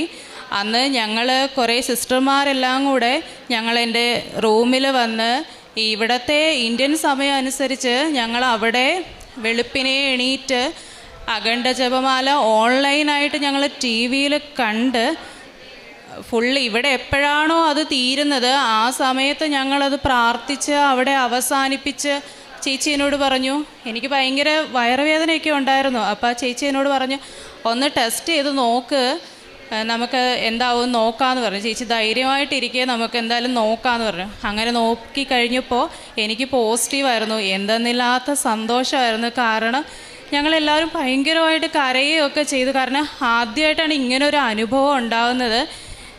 മാതാവിൽ ഇത്രയും പ്രാർത്ഥിച്ച് ഭയങ്കരമായിട്ട് ഞാൻ വിശ്വസിച്ച്, എല്ലാവരും പറയുന്നത് പോലെ ഞാനും വിശ്വസിച്ച് പ്രാർത്ഥിച്ച് ഞാൻ ഒത്തിരി നാളായിട്ട് ആഗ്രഹിച്ചിരുന്ന കാര്യമാണ് എനിക്ക് നടന്നത്. ഭയങ്കരമായിട്ട് എനിക്ക് ഭയങ്കര സങ്കടവും സന്തോഷവും എന്തെന്നില്ലാത്തൊരു ആനന്ദമൊക്കെ ആയിരുന്നു. പിന്നെ മാതാവിനെ എനിക്ക് സ്വപ്നത്തിൽ കാണാനുള്ളൊരു അനുഗ്രഹം ഉണ്ടായി. പിന്നെ ഞാൻ ഇവിടെ വന്ന് ഉടമ്പടി എടുത്തപ്പം, ഇവിടെ വന്നപ്പോൾ മുതൽ എനിക്ക് സുഗന്ധാഭിഷേകം കിട്ടുകയുണ്ടായി. പിന്നെ ഞാൻ സ്വപ്നത്തിൽ കണ്ടതെന്ന് പറഞ്ഞാൽ മാതാവിൻ്റെ കൂടെ ഒരു കുഞ്ഞ് നടന്നു പോകുന്നതായിട്ട് ഞാൻ സ്വപ്നം കണ്ടു. ഞാൻ എന്താണോ ഞാൻ ആഗ്രഹിച്ച അതേപോലൊരു സ്വപ്നമാണ് ഞാൻ കണ്ടത്. അതേപോലൊരു കുഞ്ഞിനെയാണ് എനിക്ക് മാതാവ് തന്നത്. ഒരു ഗ്രേ കളറ് ഉടുപ്പിട്ട കുഞ്ഞായിരുന്നു. ഞാൻ ആ ഉടുപ്പിന് വേണ്ടി ഇത്രയും നാൾ വെയിറ്റ് ചെയ്ത് കിട്ടിയില്ല. പക്ഷേ കിട്ടിക്കഴിയുമ്പോൾ ഞാൻ അവളെയും കൊണ്ട് ഉടുപ്പിട്ടുകൊണ്ട് വരുന്നതായിരിക്കും. ഗ്രേ കളറിൽ ഉടുപ്പിൽ വെള്ള പൂക്കളായിട്ടുള്ളൊരു ഡിസൈനായിരുന്നു. പല കടകളിലും ഞാൻ തപ്പി, പക്ഷേ എനിക്കിതുവരെ കിട്ടിയില്ല. അത് കിട്ടിക്കഴിയുമ്പോൾ കുഞ്ഞിനെയും കൊണ്ട് ഞാൻ ഒന്നുകൂടെ വന്ന് മാതാവിനെ കാണിക്കുന്നതായിരിക്കും. സുഗന്ധാഭിഷേകം, ഞാൻ അന്ന് ഇവിടെ വന്നപ്പോഴും സുഗന്ധാഭിഷേകം കിട്ടി. പക്ഷേ ഞാൻ വിചാരിക്കുന്നത് എനിക്ക് സ്വപ്നത്തിൽ സംഭവിച്ചതാണ്. പക്ഷേ ഇവിടെ നിന്ന് പോയി കഴിഞ്ഞ് പലരും പറയുന്നത് കേട്ടപ്പോഴാണ് എനിക്ക് മനസ്സിലായത് സ്വപ്നത്തിലല്ല, അത് ശരിക്കും എനിക്കിവിടെ അനുഭവിച്ചതാണ്. ഇന്ന് ഞാൻ രാവിലെ ഇവിടെ 7:30 ആയപ്പം വന്നു കഴിഞ്ഞപ്പോൾ ഞാൻ ആദ്യമായിട്ട് അച്ഛനെ ഇവിടെ കാണുന്നത്. ഇത്രയും നാൾ ഞാൻ യൂട്യൂബിലാണ് കണ്ടുകൊണ്ടിരുന്നത്. അച്ഛനെ കാണാൻ പറ്റി, സിസ്റ്ററിനെ കാണാൻ പറ്റി. ഭയങ്കര സന്തോഷമായിരുന്നു. ഇവിടെ വന്നപ്പോൾ ആ ഫസ്റ്റിൽ തുടങ്ങിയപ്പോൾ മുതൽ എനിക്ക് ഭയങ്കര സുഗന്ധാഭിഷേകം. ഇവിടെ കൂടെ നടക്കുമ്പോഴൊക്കെ എനിക്കത് കിട്ടുന്നുണ്ട്. മോളിൽ ക്ലാസ് അറ്റൻഡ് ചെയ്തു, അവിടെയും ഒക്കെ ഇങ്ങനെ എനിക്ക് സുഗന്ധാഭിഷേകം എനിക്ക് വിശ്വസിക്കാൻ പറ്റുന്നില്ല. ഭയങ്കര സന്തോഷമായിരുന്നു. ഇന്നിവിടെ വന്നപ്പോൾ എനിക്ക് എന്താണെന്നറിയില്ല, മനസ്സ് ഭയങ്കരമായിട്ട് നിറഞ്ഞ് സന്തോഷത്തിലൂടെ ഞാൻ ഇരിക്കുന്നത്. പിന്നെ എനിക്ക് രണ്ടാമത് പറയാനുള്ള സാക്ഷ്യം, ഞാനൊരു വീട് ഒത്തിരി ആഗ്രഹിച്ചിരുന്നു. 1 രൂപ പോലും ഇല്ലാതിരുന്ന സമയത്ത് മാതാവ് എനിക്ക് ഞാൻ ഉദ്ദേശിച്ചതുപോലെ എൻ്റെ വീടിൻ്റെ അടുത്ത് എനിക്കൊരു അമ്പലം വേണമെന്നുണ്ടായിരുന്നു, ഒരു പള്ളി വേണമെന്നുണ്ടായിരുന്നു. അതെല്ലാം മാതാവ് കണ്ട് അനുഗ്രഹിച്ച് എനിക്കൊരു നല്ലൊരു ഭവനം തന്നു. ഞാൻ ഇന്ന് ആ ഭവനത്തിൽ നിന്നാണ് ഈ കുഞ്ഞിനെയും കൊണ്ട് സാക്ഷ്യം പറയാനായിട്ട് ഞാൻ ഇവിടെ വന്നത്. ഇത്രയധികം അനുഗ്രഹങ്ങൾ തന്ന മാതാവിന്, ഈശോ അപ്പയ്ക്കും ഒരുപാട് നന്ദി ഞാൻ പറയുന്നു. ഇനിയും എൻ്റെ ആഗ്രഹങ്ങൾ കുറേ സാധിക്കാനുണ്ട്. അത് ഇനി മാതാവ് എനിക്ക് സാധിച്ചു തരുമെന്ന് ഞാൻ ഉറപ്പായിട്ടും വിശ്വസിക്കുന്നു. നേർച്ച വസ്തുക്കൾ, ഞാൻ ഓൺലൈൻ ഉടമ്പടി എടുക്കുന്നതിന് മുന്നേ അവിടുന്ന് ചേച്ചിമാർ എനിക്ക് ഉടമ്പടി ഉപ്പ് എനിക്ക് തന്ന് ഞാനത് കഴിച്ചിട്ടുണ്ട്. ഉടമ്പടി എടുത്തതിന് ശേഷം എനിക്ക് ഞാൻ തൈലം കിട്ടിയത് എൻ്റെ നെറ്റിയിലും പ്രാർത്ഥിച്ചു കഴിഞ്ഞ് എൻ്റെ നെറ്റിയിലും അടിവയറ്റിലും ഞാനത് പുരട്ടിയിട്ടുണ്ട്. കുഞ്ഞുണ്ടായപ്പോൾ മുതൽ അവക്കും ഞാനിത് പറ്റിക്കൊടുക്കാറുണ്ട്. കഴിഞ്ഞ വർഷം ഞാൻ പ്രഗ്നൻ്റ് ആയിരുന്ന സമയത്ത് ഓൺലൈനായിട്ട് ഈ അഖണ്ഡ ജപമാല കൂടുമെങ്കിലും അതിൻ്റെ പിന്നത്തെ വർഷം എനിക്ക് കുഞ്ഞിനെയും കൊണ്ടിരുന്ന് ഓൺലൈനിൽ അഖണ്ഡ ജപമാല എനിക്ക് കൂടാൻ പറ്റി. അതൊക്കെ വലിയ അനുഗ്രഹമായിരുന്നു. ഈ പ്രാവശ്യവും ഞാൻ അവളെയും കൊണ്ട് ഓൺലൈനിൽ അഖണ്ഡ ജപമാല കാണുകയുണ്ടായി. ഇനി ഒരു പ്രാവശ്യം എനിക്കിവിടെ വരണമെന്നുണ്ട്. അതും മാതാവ് സാധിച്ചു തരുമെന്ന് ഞാൻ പ്രതീക്ഷിക്കുന്നു. ഇനി കാരുണ്യ പ്രവർത്തികളായിട്ട് ഞാൻ പുറത്താണ്. അപ്പോൾ അതുകൊണ്ട് എനിക്ക് വെക്കേഷന് വന്ന സമയത്ത് എന്തെങ്കിലും ചെയ്യാനാണ് സാധിക്കുക. ഞാൻ ഈശോയുടെ നാമത്തിൽ എനിക്ക് കിട്ടിയ പത്രങ്ങളെല്ലാം ഞാൻ രോഗികളെ ഹോസ്പിറ്റലുകളിൽ ചെന്ന് കണ്ട് സംസാരിച്ച് ഞാൻ അവർക്ക് പത്രം കൊടുക്കുകയും പൊതിച്ചോറ് കൊടുക്കുകയും ഒക്കെ ചെയ്തിട്ടുണ്ട്. പിന്നെ ഞാൻ പറഞ്ഞില്ലേ പുറത്തായതുകൊണ്ട് നമുക്ക് വേറെ ഒന്നും ചെയ്യാൻ പറ്റത്തില്ല. പക്ഷേ ഞാൻ ഓൺലൈനിൽ കാണുന്ന സോഷ്യൽ മീഡിയയിൽ കാണുന്ന രോഗികൾക്കൊക്കെ പണം അയച്ചു കൊടുക്കാൻ എനിക്ക് സാധിച്ചിട്ടുണ്ട്. അതിലൊക്കെ ഞാൻ വളരെ സന്തുഷ്ടയാണ്. ഇങ്ങനെയൊക്കെ ചെയ്യാൻ തുടങ്ങിയത് ഞാൻ ഇവിടെ വന്ന് ഇവിടുത്തെ പ്രാർത്ഥനകൾ കേട്ട് ഇവിടുത്തെ സാക്ഷ്യങ്ങളൊക്കെ കേട്ട് ഒക്കെയാണ് എനിക്കത് ചെയ്യാൻ പറ്റിയത്. പിന്നെ അച്ഛൻ്റെ ഉടമ്പടി ധ്യാനം എല്ലാ ചൊവ്വാഴ്ചകളിലും മുടങ്ങാതെ ഞാൻ കാണും. ചൊവ്വാഴ്ച കാണാൻ പറ്റിയില്ലെങ്കിൽ ആ ആഴ്ച തീരുന്നതിന് മുന്നേ എന്തായാലും ഞാൻ കണ്ടു തീർക്കും, എല്ലാവർക്കും അയച്ചു കൊടുക്കും. എൻ്റെ കാര്യങ്ങൾ ഞാൻ എല്ലാവരോടും പറയും. എൻ്റെ ഏറ്റവും വലിയ സാക്ഷിയാണ് എൻ്റെ കുഞ്ഞ്. നിങ്ങൾക്കും ഇതുപോലെ എല്ലാ സാക്ഷ്യങ്ങളും നിങ്ങളുടെ നിയോഗങ്ങളൊക്കെ സാധിക്കട്ടെ എന്ന് ഞാൻ പ്രാർത്ഥിക്കുന്നു. എനിക്കും സാധിച്ചു, നിങ്ങൾക്കും കിട്ടും. ഇത്രയും അനുഗ്രഹങ്ങൾ തന്ന ഈശോയ്ക്കും മാതാവിനും നന്ദി പറയുന്നു. 1000 നന്ദി. നിയമാവർത്തന പുസ്തകം 32-ാം അധ്യായം 10-ാം തിരുവചനം. അവിടുന്ന് അവനെ മരുഭൂമിയിൽ ശൂന്യത ഓരിയിടുന്ന മണലാരണ്യത്തിൽ കണ്ടെത്തി അവനെ വാരിപ്പുണർന്നു. താൽപ്പര്യപൂർവ്വം പരിചരിച്ച് തൻ്റെ കണ്ണിലുണ്ണിയായി സൂക്ഷിച്ചു. ഗീതുമോൾ പ്രത്യക്ഷീകരണ സാക്ഷിയായി ഈ അൾത്താരയിൽ കയറി വന്ന് നിൽക്കുന്നത് സമയച്ചുരുക്കത്തിൻ്റെ അമ്മ അവരുടെ ജീവിതഭാരം നൽകി ലഘൂകരിച്ചുകൊണ്ട് അവരെ അനുഗ്രഹിച്ചതിന് നന്ദി പറയാനാണ്. തൻ്റെ വിശ്വാസ പ്രഖ്യാപനം, ഈശോയെ സ്നേഹിക്കുന്നു എന്നുള്ളതിൻ്റെ ഒരു വലിയ വിശ്വാസ പ്രഖ്യാപനം നടത്താനാണ് ഗീതു ഇന്ന് ഈ അൾത്താരയിലേക്ക് കയറി വന്നിരിക്കുന്നത്. വിവാഹം കഴിഞ്ഞ് 6 വർഷമായി കുഞ്ഞുങ്ങളില്ലാതിരുന്ന ഒരു വലിയ സങ്കടക്കടലിലാണ് അവർ അഖണ്ഡ ജപമാലയിൽ പ്രാർത്ഥിച്ചുകൊണ്ടിരുന്നപ്പോൾ അവർക്ക് കൃത്യമായ ഒരു മെസ്സേജ് നൽകിയത്. അഖണ്ഡ ജപമാല ഇന്ത്യയിൽ നടന്നുകൊണ്ടിരുന്ന അതേ സമയം തന്നെ ഇന്ത്യൻ ടൈമിൽ തന്നെ അവരവിടെ അഖണ്ഡ ജപമാല കൃത്യമായി പ്രാർത്ഥിച്ചതിൻ്റെ ഒരു വലിയ അഭിഷേകത്തിലായിരുന്നു അവരെല്ലാവരും. വളരെയധികം സന്തോഷാശ്രു പൊഴിക്കുവാനും ഒരു വലിയ ആന്തരിക സമാധാനം അവർക്ക് അനുഭവിക്കുവാനും സാധിച്ചു എന്ന് ഗീതു ഏറ്റുപറയുകയുണ്ടായി. അന്ന് തന്നെ അവർക്ക് എല്ലാവരും പ്രാർത്ഥിച്ചിരുന്നു ഗീതുവിന് ഒരു കുഞ്ഞുണ്ടാകണമെന്നുള്ളത്. ഉടനെ തന്നെ അവരെല്ലാവരും പറഞ്ഞു, നീ ഒന്ന് ടെസ്റ്റ് ചെയ്ത് നോക്കിയാൽ നിനക്ക് നല്ല ഒരു ഉത്തരമായിരിക്കും നൽകുന്നതെന്ന്. അവരുടനെ തന്നെ ടെസ്റ്റിന് പോയി. അപ്പോഴാണ് അവർക്ക് മനസ്സിലായത് തൻ്റെ ഉദരത്തിൽ ഒരു കുഞ്ഞു വളരുന്നു, താൻ കൺസീവാണെന്നുള്ളൊരു വലിയ സന്തോഷ വാർത്ത പരിശുദ്ധ അമ്മയ്ക്ക് ലഭിച്ചതുപോലെ ഒരു മംഗളവാർത്തയായി ഗീതുവിന് ലഭിച്ചത്. അതുപോലെ തന്നെ പരിശുദ്ധ അമ്മയുടെ ഉടമ്പടിയെടുത്ത് പ്രാർത്ഥിക്കുമ്പോൾ തന്നെ അവർക്ക് ഗീതുവിനെ സ്വപ്നദർശനത്തിലൂടെ പരിശുദ്ധ അമ്മ കുഞ്ഞിനെ കാണിച്ചു കൊടുത്തു. ഒരു കുഞ്ഞുടുപ്പിട്ട ഒരു ഗ്രേ കളറിലുള്ള ഉടുപ്പുള്ള ഡിസൈനോട് കൂടിയ ഒരു കുഞ്ഞിനെ കാണിച്ചു. ആ കുഞ്ഞിൻ്റെ പെൺകുഞ്ഞായി ജനിക്കുകയും ചെയ്തു.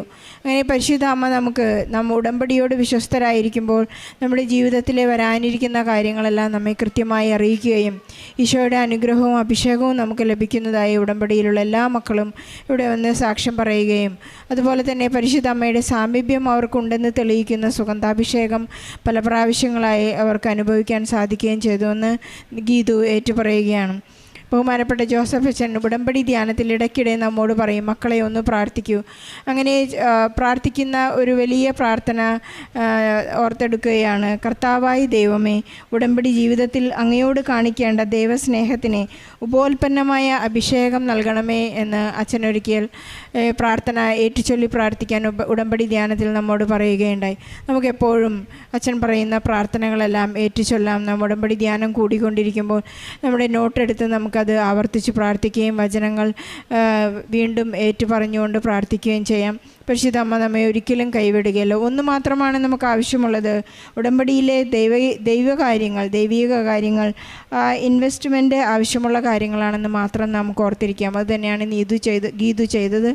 എപ്പോഴും ദരിദ്രരോടുള്ള വലിയ കാരുണ്യത്തോടെ അവരെ കാണാനും എന്നെപ്പോലെ കുഞ്ഞുങ്ങളില്ലാത്തവർക്ക് വേണ്ടി വിഷമിക്കുന്നവർക്ക് വേണ്ടി ആത്മാർത്ഥമായി പ്രാർത്ഥിക്കുവാനൊക്കെയുള്ള ഒരു വലിയ മനസ്സ് അഭിഷേകം ഇന്ന് ഇവർക്ക് ലഭിച്ചിരിക്കുകയാണ്. ഗീതുവിന് ലഭിച്ച എല്ലാ അനുഗ്രഹങ്ങൾക്കും നന്ദി പറയുന്നതോടൊപ്പം നമ്മുടെ എല്ലാ നിയോഗങ്ങളെയും ഈ സാക്ഷി